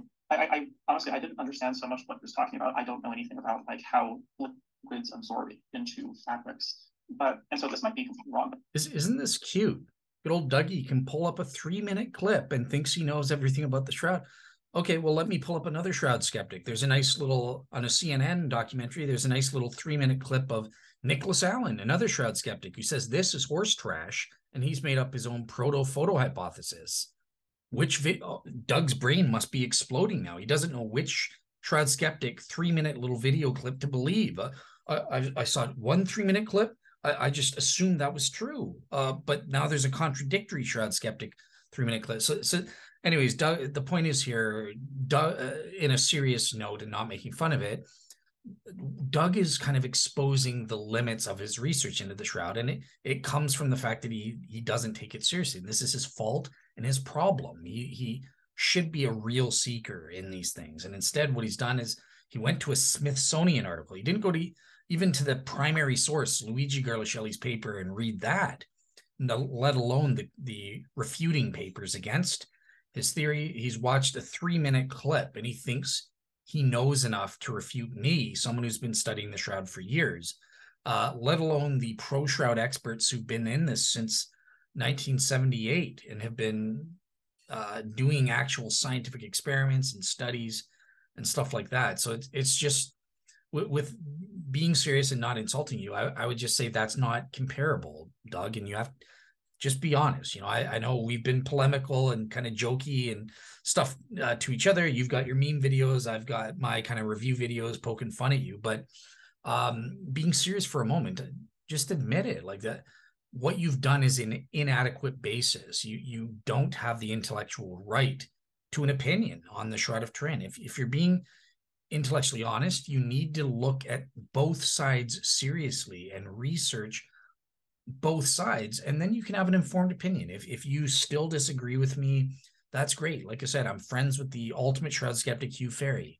I have respect for him because he digs in to both sides. He reads the literature, he considers them, he comes up with opinions I strongly disagree with, but he doesn't deserve mockery in the same way that I feel that you do. because he's put in the effort. He knows what he's talking about. Even if he gets the wrong conclusion or wrong interpretation of the things, he's taken the effort and the time to know what he's talking about. You haven't. You've watched a 3-minute video and you think that that is a sound basis to make me look like a kook or to make me sound like I have no idea what I'm talking about. This is just not being a real seeker. And I humbly implore you, Doug, to do better. Please, on your show, apologize to me for what you said and your hasty conclusions, and inform your audience that you need to do better. You should never have said what you said about the Shroud because you're ignorant. And it was very arrogant of you to say what you said and promise your audience, for their sake, that you're going to do better. You're going to look into this a little bit more thoroughly than what you did. But this kind of seat left to me. Anyhow, I'll let you go. I got a guy who's supposed to be here in a couple minutes.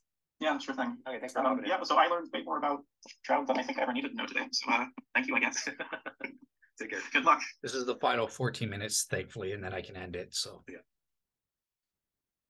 can end the suffering that I've had to endure with going over all this Pinecreek video over and over again. So, all right, let's get it over. Is my former Calvinist guest here, the former drug addict? And I want to mention for the record, getting back to Dale, that he said I was not about the Shroud, but about his own personal life. And I nailed it. It was exactly right. What got him into Christianity was some type of desperation.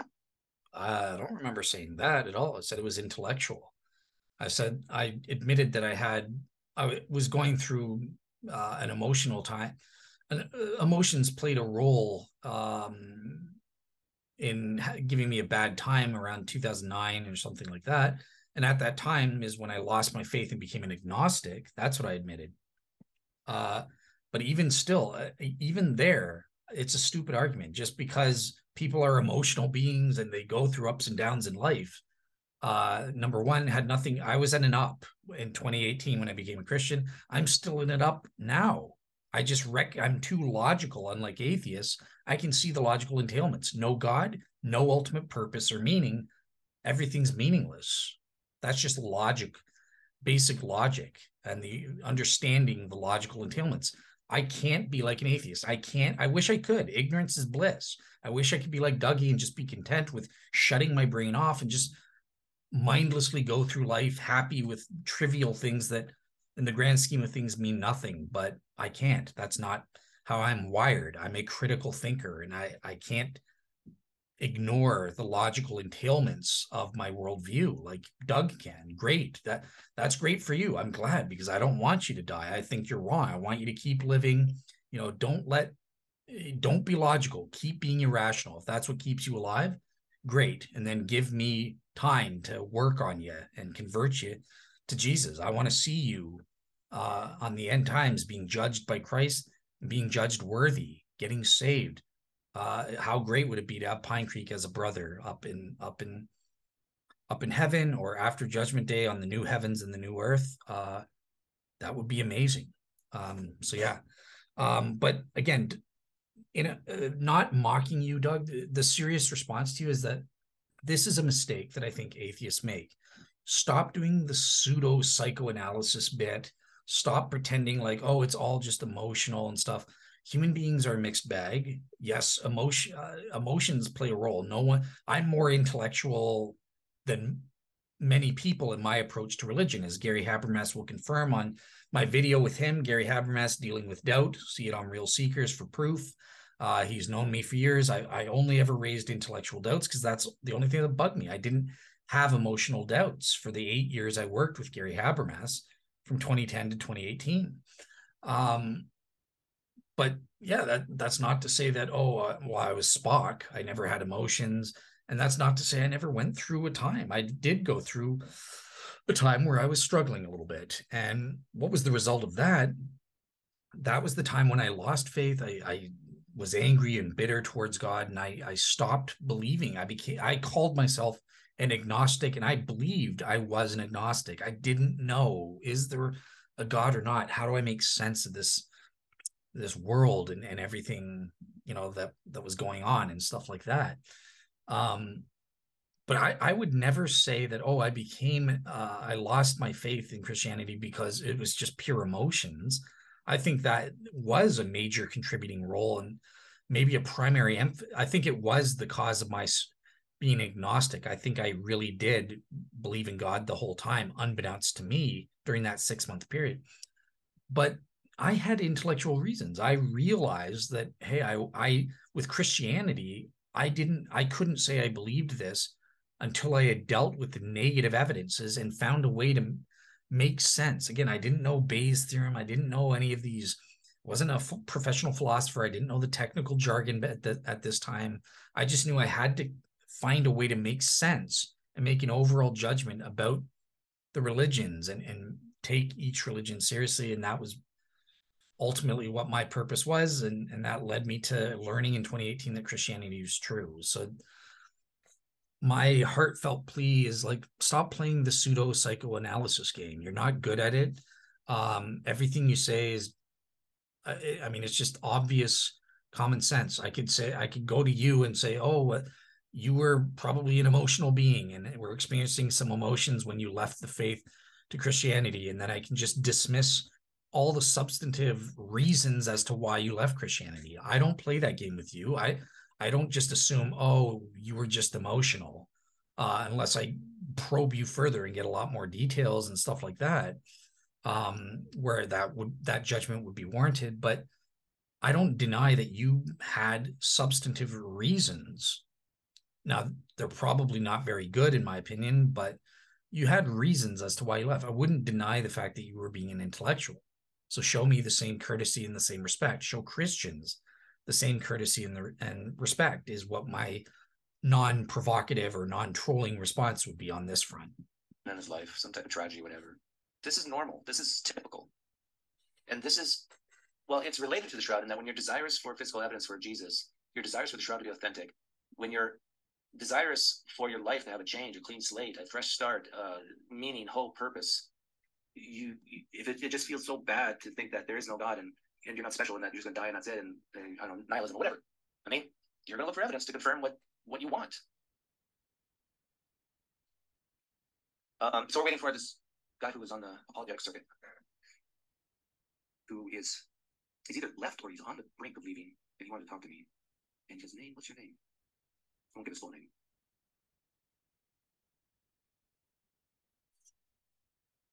Oh, yes. Daniel. Daniel, are you here? Oh, one. He might be here at 1:30, not 1. Yeah. Oh, I've seen this one. Franklin, the email with the video, I watched it. I'd say this guy's pretty proud, because what it tells me is that deep down in their belly, they're admitting that the historical record is maybe not enough, that their inner testimony of the Holy Spirit is maybe not enough.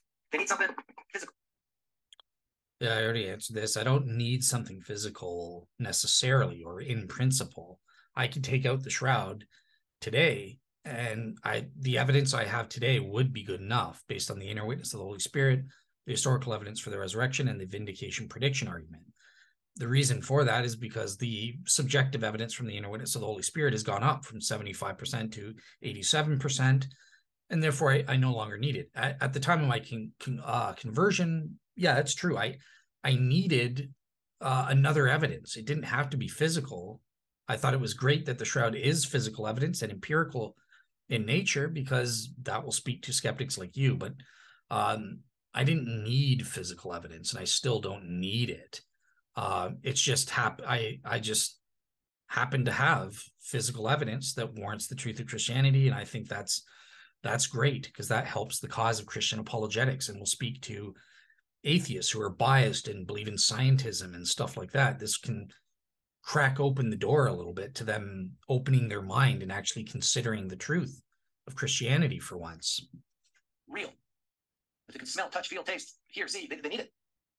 And I like that. Good for you, Christians. But in order for you to maintain that this is authentic, you've got to start coming up with all these theories of contamination. I think that this sort of thing is what really convinces Christians that the Bible's God's word, because, who believes scientists with carbon dating? John 20. I'm sure they have a way to explain this away too. So Simon Peter also came following him, and he entered the tomb, and he looked at the linen wrappings lying there, and the face cloth which had been on his head, not lying with the linen wrappings, but folded up in a place by itself. Oops. Oops. That's a big oops that this artist in the 14th century forgot about. What he should have done was made the shroud that he did make, and then make a second one with just the head linen face cloth. That would have been more convincing. That would have been more biblical. I know someone wanted to hop on. Like, Dale, if you're still listening, how do you explain that away? Hey, Doug. Yes, I was listening. Easily. Oh, well, let me. But there's actually two pieces, not one. Okay, well, I explained it this way. It doesn't say there was two. You misread it. There's at least 3 or 4 cloths, right? So number 1 is the head cloth. That's the part you got there. As we'll find out, that's the Sudarium of Oviedo. Oops, you messed up. I'll wait to play that clip, but we have the Sudarium of Oviedo. That is the head cloth. It has been linked forensically. I was telling you about this in the show. You interrupted me, weren't interested. So you had your opportunity and you blew it. But I've interviewed world's experts, Dr. Cesar Barda, who from Spain, who studied the Sudarium. He's on the team there that studies the Sudarium of Oviedo, and they forensically linked it through the body fluids and blood stains. It is a scientific match. So, for example, one of the findings, there's half a blood stain on the shroud, and the other half that just happens to correspond and match is on the Sudarium. So this is one way they link it. It's been proven there's a sufficient degree. There's also a new peer-reviewed study on the limestone on the nose happening to correspond on the tip of the nose, both the Sudarium and the Shroud of Turin, with a precise chemical signature that matches limestone from Jerusalem and not Spain. Or anywhere else in the world. So these are ways that we are able to scientifically prove the 2 cloths covered the same corpse. They're linked to Jerusalem through the history of the Sudarium.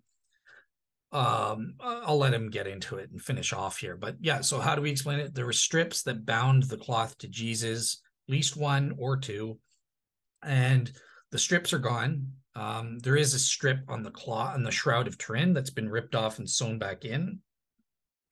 And what remains today is the shroud with its resewn strip, and we have the Sudarium of Oviedo as the headcloth today. Am I wrong in my interpretation of the scriptures? Yes, like I said, there's not just 2. It says there's at least 3 or more. There's 2 pieces, the full linen and then a face cloth part. So if there are 2 pieces, then it really sounds like the face piece would have more of the detail, unless it's on top of the first cloth. That doesn't make sense. Floyd says, believe it or not, Darth Dawkins did a good job debunking the shroud to Angelo bring up different parts in the gospel. Yeah, the part I just brought up, right?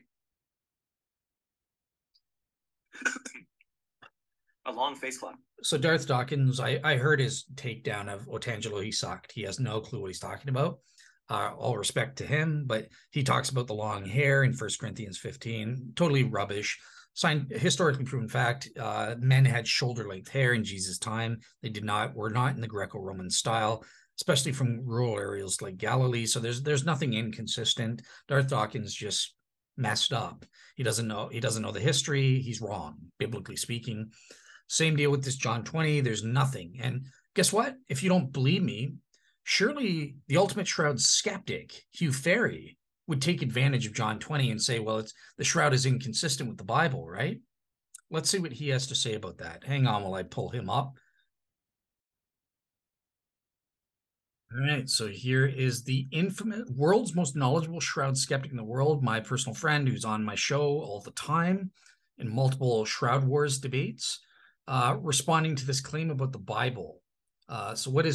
Surely Hugh Ferry would agree with Pinecreek Doug here. He would use any opportunity to destroy pro-shroud people and say, look, this is inconsistent with the Bible. Stop believing in it, if that was true, based on this John 20 verse. Well, let's see what Hugh has to say. Using just the one side of the shroud and little things like that. But I'm also responding because I am, as I like to call myself, a non-authenticist or a medievalist, and I'm not an anti-authenticist. And I'm not an atheist. Like a lot of people, I think the vast majority of people who are interested in the shroud and think it's medieval We're Christians. And looking through the comments that people make to blogs and podcasts and things like that, overwhelmingly, the response of the people who are non-authenticists are Christians. And a good, I would say, certainly a good 30%, and in some podcasts, even a big majority, are people who have one reason why they think the Shroud is medieval. And it's because it disagrees with the Bible. Now, Bob and I both would never use that. Bob wouldn't necessarily use the Bible as a way of authenticating the Shroud, and I certainly wouldn't use the Bible as a way of demonstrating that it was medieval. But it is a very prominent and significant proportion of people who don't believe in the Shroud. That's the reason for it, and sometimes their only reason. And then there is a feeling sometimes that we evil atheists, we don't want to know. We've set on. Okay, so basically here, that's the little clip. And later he gets into details in other shows and stuff like that. But the Shroud skeptic Hugh Ferry himself admitting, look, it's stupid. You're wrong if you use the Bible to disprove the Shroud. The Shroud is perfectly consistent with the biblical accounts. Even Hugh Ferry, who, trust me, he's a details guy. He's a nitpicker. He will go after you for every minor little mistake you make, and he'll point it out to you. So if there was an inconsistency between the Gospel of John or the New Testament and the Shroud of Turin, he would be on there saying, this is problematic. It contradicts John 20. It contradicts thing. He's not that foolish. He doesn't. So Dougy, you need to educate yourself, okay? All right, so let's get back to Doug and finish him off. All right. Back to the Theist Thursday thing. No problem. There can only be one piece. What do you mean, GGS, there can only be one piece? It says in John 20 that there's two pieces. And the faith, so Peter went into the tomb. You know, this is history, right, guys? This is history. This is not just made up. There's a guy named Simon Peter. He literally walked into a tomb. He literally looked at the linens wrapping lying there. Looked at the linen wrappings, plural, lying there, and the face cloth which had been on his head. Whose head? Jesus' head. Not lying with the linen wrappings, but folded up in a place by itself. So when Jesus rose from the dead, he went like this. He took the piece off his face. It was sticky because he was bloody in the face. And he wrapped it neatly because Jesus already knew Jordan Peterson and knew, clean up your room, clean up your tomb. So he took the part of his face, he wrapped it nicely, and then he shimmied out of the main cloth and put that over there. I don't think he had time to fold that one properly. And then he stowed away, and then he walked out.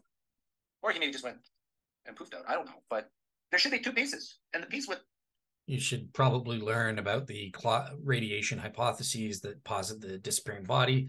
There's the cloth collapse of people like Mark Antonacci, John Jackson, or I think Bob Rucker is the vertically collimated radiation burst hypothesis. Do some work and you'll know exactly what happened. The detail of the face should be the smaller piece, the head face piece. This is a plot hole that the artist in the 14th century missed.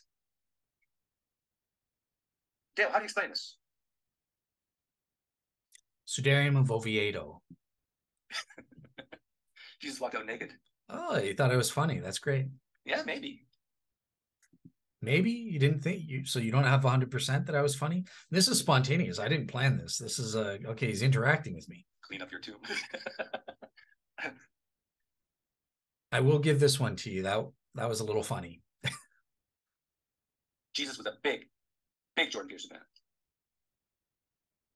Like when Jesus was... It is true. Jesus loves everybody, including Jordan Peterson. Was asked by his disciples, "Did you really rise from the dead?" You know what Jesus said? He said, "Well, I act like I rose from the dead, but do I really believe I rose from the dead? Like, it depends what you mean by believe, and it depends what you mean by dead. It depends." I mean, Jesus was a huge Jordan Peterson fan. Oh, man, come on.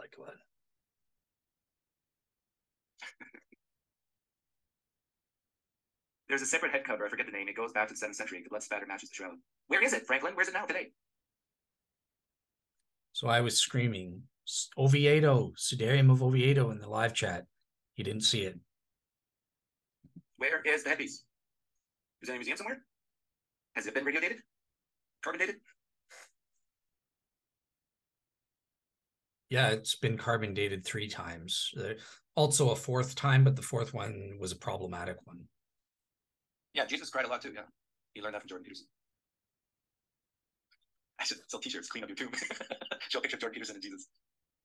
That would sell. Hey, nobody here steal that. That's mine. Trademark. Mine. Trademark. Quick. Yeah. Clean. To be the cloth that was wrapped around the head of Jesus after he died. All right, cool. So finally he finally discovers the Sudarium of Oviedo from someone, and he goes, look at this, and carbon dated 700 AD. Oops, Dougie, you missed this. We know for a historically proven fact that it goes back to at least 570 AD or earlier. Radiocarbon dates are wrong. And even the carbon-14 scientists themselves who presented this at a conference admitted this is rubbish. It is not from 700 AD. It is earlier. And we know that for a fact. There must have been some kind of contamination. They don't know what it is, but they said maybe tallow, something like that, or wax or whatever. Ordinary forms of contamination. Now, coincidentally, Dougie, Bob Rucker, that nuclear engineer I told you about with the Shroud of Turin, he did his calculations using the MCMP, the Monte Carlo neutron program there, and he proved that the shroud, if irradiated by neutrons in 30 AD during Jesus' resurrection, would give us that medieval date. Guess what else it proved? There is a historically plausible place next to Jesus's the shelf, right? Where we would know it was historically plausible for them to put the headcloth when they take it off and place it down onto the side, a specific location. And guess what the MCMP software proved the radiocarbon date would be based on that position of the Sudarium off Jesus' head and placed to the left of him on the side. If that was irradiated by neutrons, we would get 700 AD. Boom. Prediction confirmed. Perfect match. This data from the Sudarium matches and proves the shroud was irradiated, as was the Sudarium of Oviedo. They must have been both irradiated by neutrons. And in this historically plausible scenario, given a first century Jewish tomb, it just happens to match. The Sudarium would have been placed here. And if it was irradiated by neutrons, we would get 700 AD. Guess what? We did. The Sudarium dated 700 AD. Perfect match. Perfect fit. Just like with the shroud. Take that little piece of the shroud, it would date to 1325. Perfect match. Jesus' resurrection happened. Anyway, so yeah, getting serious. The point is, this is perfectly consistent with the shroud, and this is the headcloth. And I had the world's expert, Dr. Cesar Barta, on the show, who's from Spain, to talk about the Sudarium of Oviedo and what we know and how it's been linked forensically. The blood stains are sufficiently similar in terms of their blood flow, shape, size, and location, relative location. So we know it covered the same corpse. There have been various forensic experts, and I've linked to their papers and that, who have proven and established that this thing must have covered the same corpse, and there would be no problem proving in a court of law that it's proven beyond all reasonable doubt that this thing covered the same corpse, according to these forensic experts. Let me just show that little clip here. So let me pause, and I'll bring up Dr. Cesar Barta talking about the Sudarium of Oviedo, and then we'll close out, thankfully. So here is Cesar Barta, one of the world's experts in the Sudarium of Oviedo. Obviously, English isn't his first language, so I'll put on the thing he provided me with on my blog for this show. He provided me with his written answer, so you can read that, and I've got the closed captioning available. But here's a helpful visual presentation. How does the Sudarium of Oviedo relate to the Shroud of Turin? Here we go, Dougie. Buckle up. It's going to be a bumpy ride for you. Faith may do easy to understand. Gotcha. Okay. Yeah. Okay. Then the Sudarium, when the corpse was applied, all the stain below the nose was performing, where arrived the stain of the bloody stain arriving when below the nose, when the corpse was upright. But after that, the corpse was put face down. And in this moment, the above the nose, the forehead stain became in place. Okay? Yeah. Okay. Then the coincidence. This is the outline of the stain in the Sudarium of Oviedo, and at the left there are images of the Shroud of Turin, and it clear is the whitest part are more or less the blood. The blood. Then we turn a little the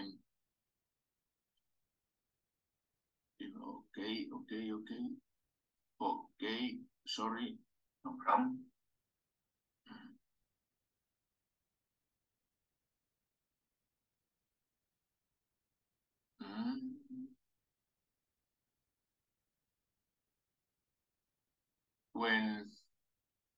When we put this outline on the face of the shroud, this part matches with the epsilon. And this is the drop of blood that is the half in the sudarium and the other half in the shroud. And the eyebrows here correspond to this part, and the side of the nose is more or less the same. The quantity of blood around the nose and the mouth, mustache, and beard is present also in the sudarium. Okay?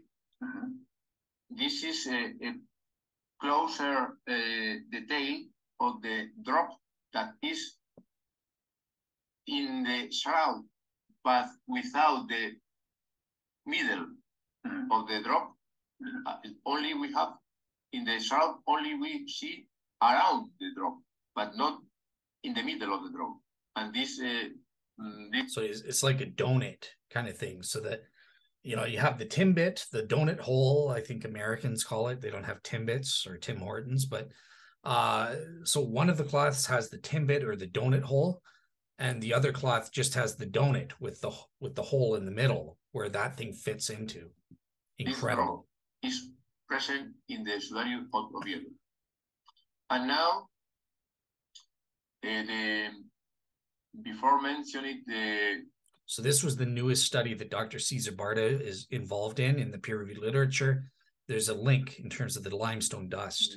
Concentration of dust close to the tip of the nose. At the right, we see the test of the shroud in 1978, and there was a high concentration of dust just in this point, and the 3 points in the Sudarium of Oviedo that correspond to the same point, anatomical point of the face, also show the highest concentration of dust. This is not expected. It's an unexpected finding. Dust in the nose. Okay, I think this is enough to understand my research. And now we can follow with the all right, so this is devastating for the Shroud skeptic, Dougy, who has no clue about these forensic findings and scientific peer-reviewed papers linking the Sudarium of Oviedo, the head cloth in John 20 that Doug was asking about and so desperate for, to the Shroud of Turin. My goodness. I think that requires an oops, but we'll get to that in a little bit. All right, yeah, so let's that's it for Doug's substantive points. Let's finish off here. What Doug has to say. He has one last thing as he's going out the door that I wish to play for you people. Hang on as I bring that up. And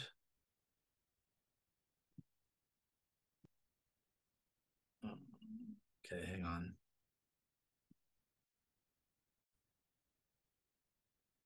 All right, so here's the last 2-minute clip of Doug.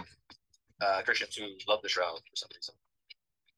But for a guy like me, I literally spit on it as ridiculous, hilarious, silly, stupid, crazy, desirous for it to be true.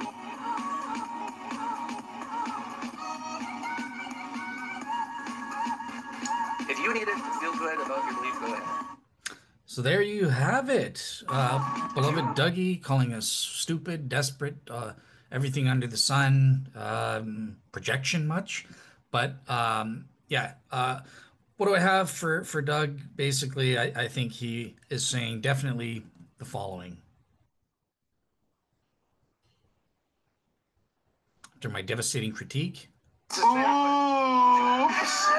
Oops. Okay. Oh. Yeah, dude. Yeah.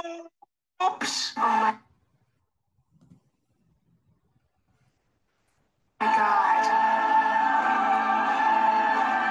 So I'm the problem. Oh, whoops. Whoopsies. Yep, and yeah, I think we even caught him crying. Here, let me share my. We kind of caught Doug, Pinecreek Doug's reaction after he caught wind of this review and realized that he was totally out to lunch in what he was saying. So let me show that. Here's Pinecreek Doug himself. Get out of the way so I can press the play button.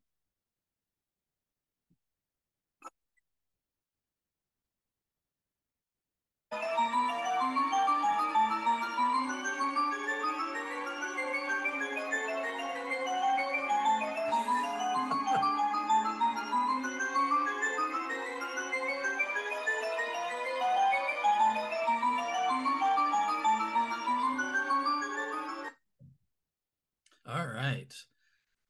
So yeah, I did have a Judge Judy clip saying you're an idiot or something, but out of deference, some people were saying that's too far kind of thing in the polemic. So yeah, I'll end with that. Yeah, that's it for the screen sharing. So that's literally it. Just want to say thank you guys for listening. Pinecreek, if you dared to watch this, I hope that, look, I understand I was polemical with you at times and that sort of thing.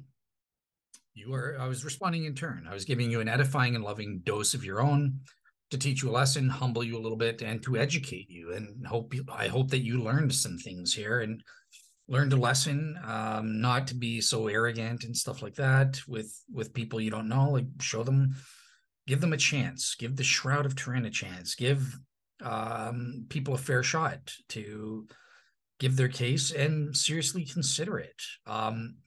Again, not obviously my intent wasn't to offend you or anything like that. I doubt like heck you're offended by this. I wouldn't have done that if I thought you would be. You seem like a fun-loving guy. You like to have fun. You like to have a bit of a laugh, and be entertaining while you learn something. So that's what I was doing with this show, and kind of sticking it to you a little bit and stuff like that. I was just ribbing you a bit. But in all seriousness, I hope that you did learn something from this review. I'm happy it's over. I don't have to worry about the Pinecreek show after this. I can move on to other projects. But yeah, like I said, it was fun. Thank you for bringing me on your show, and happy to do it any other time if you ever want. I don't expect that to happen. That's fine.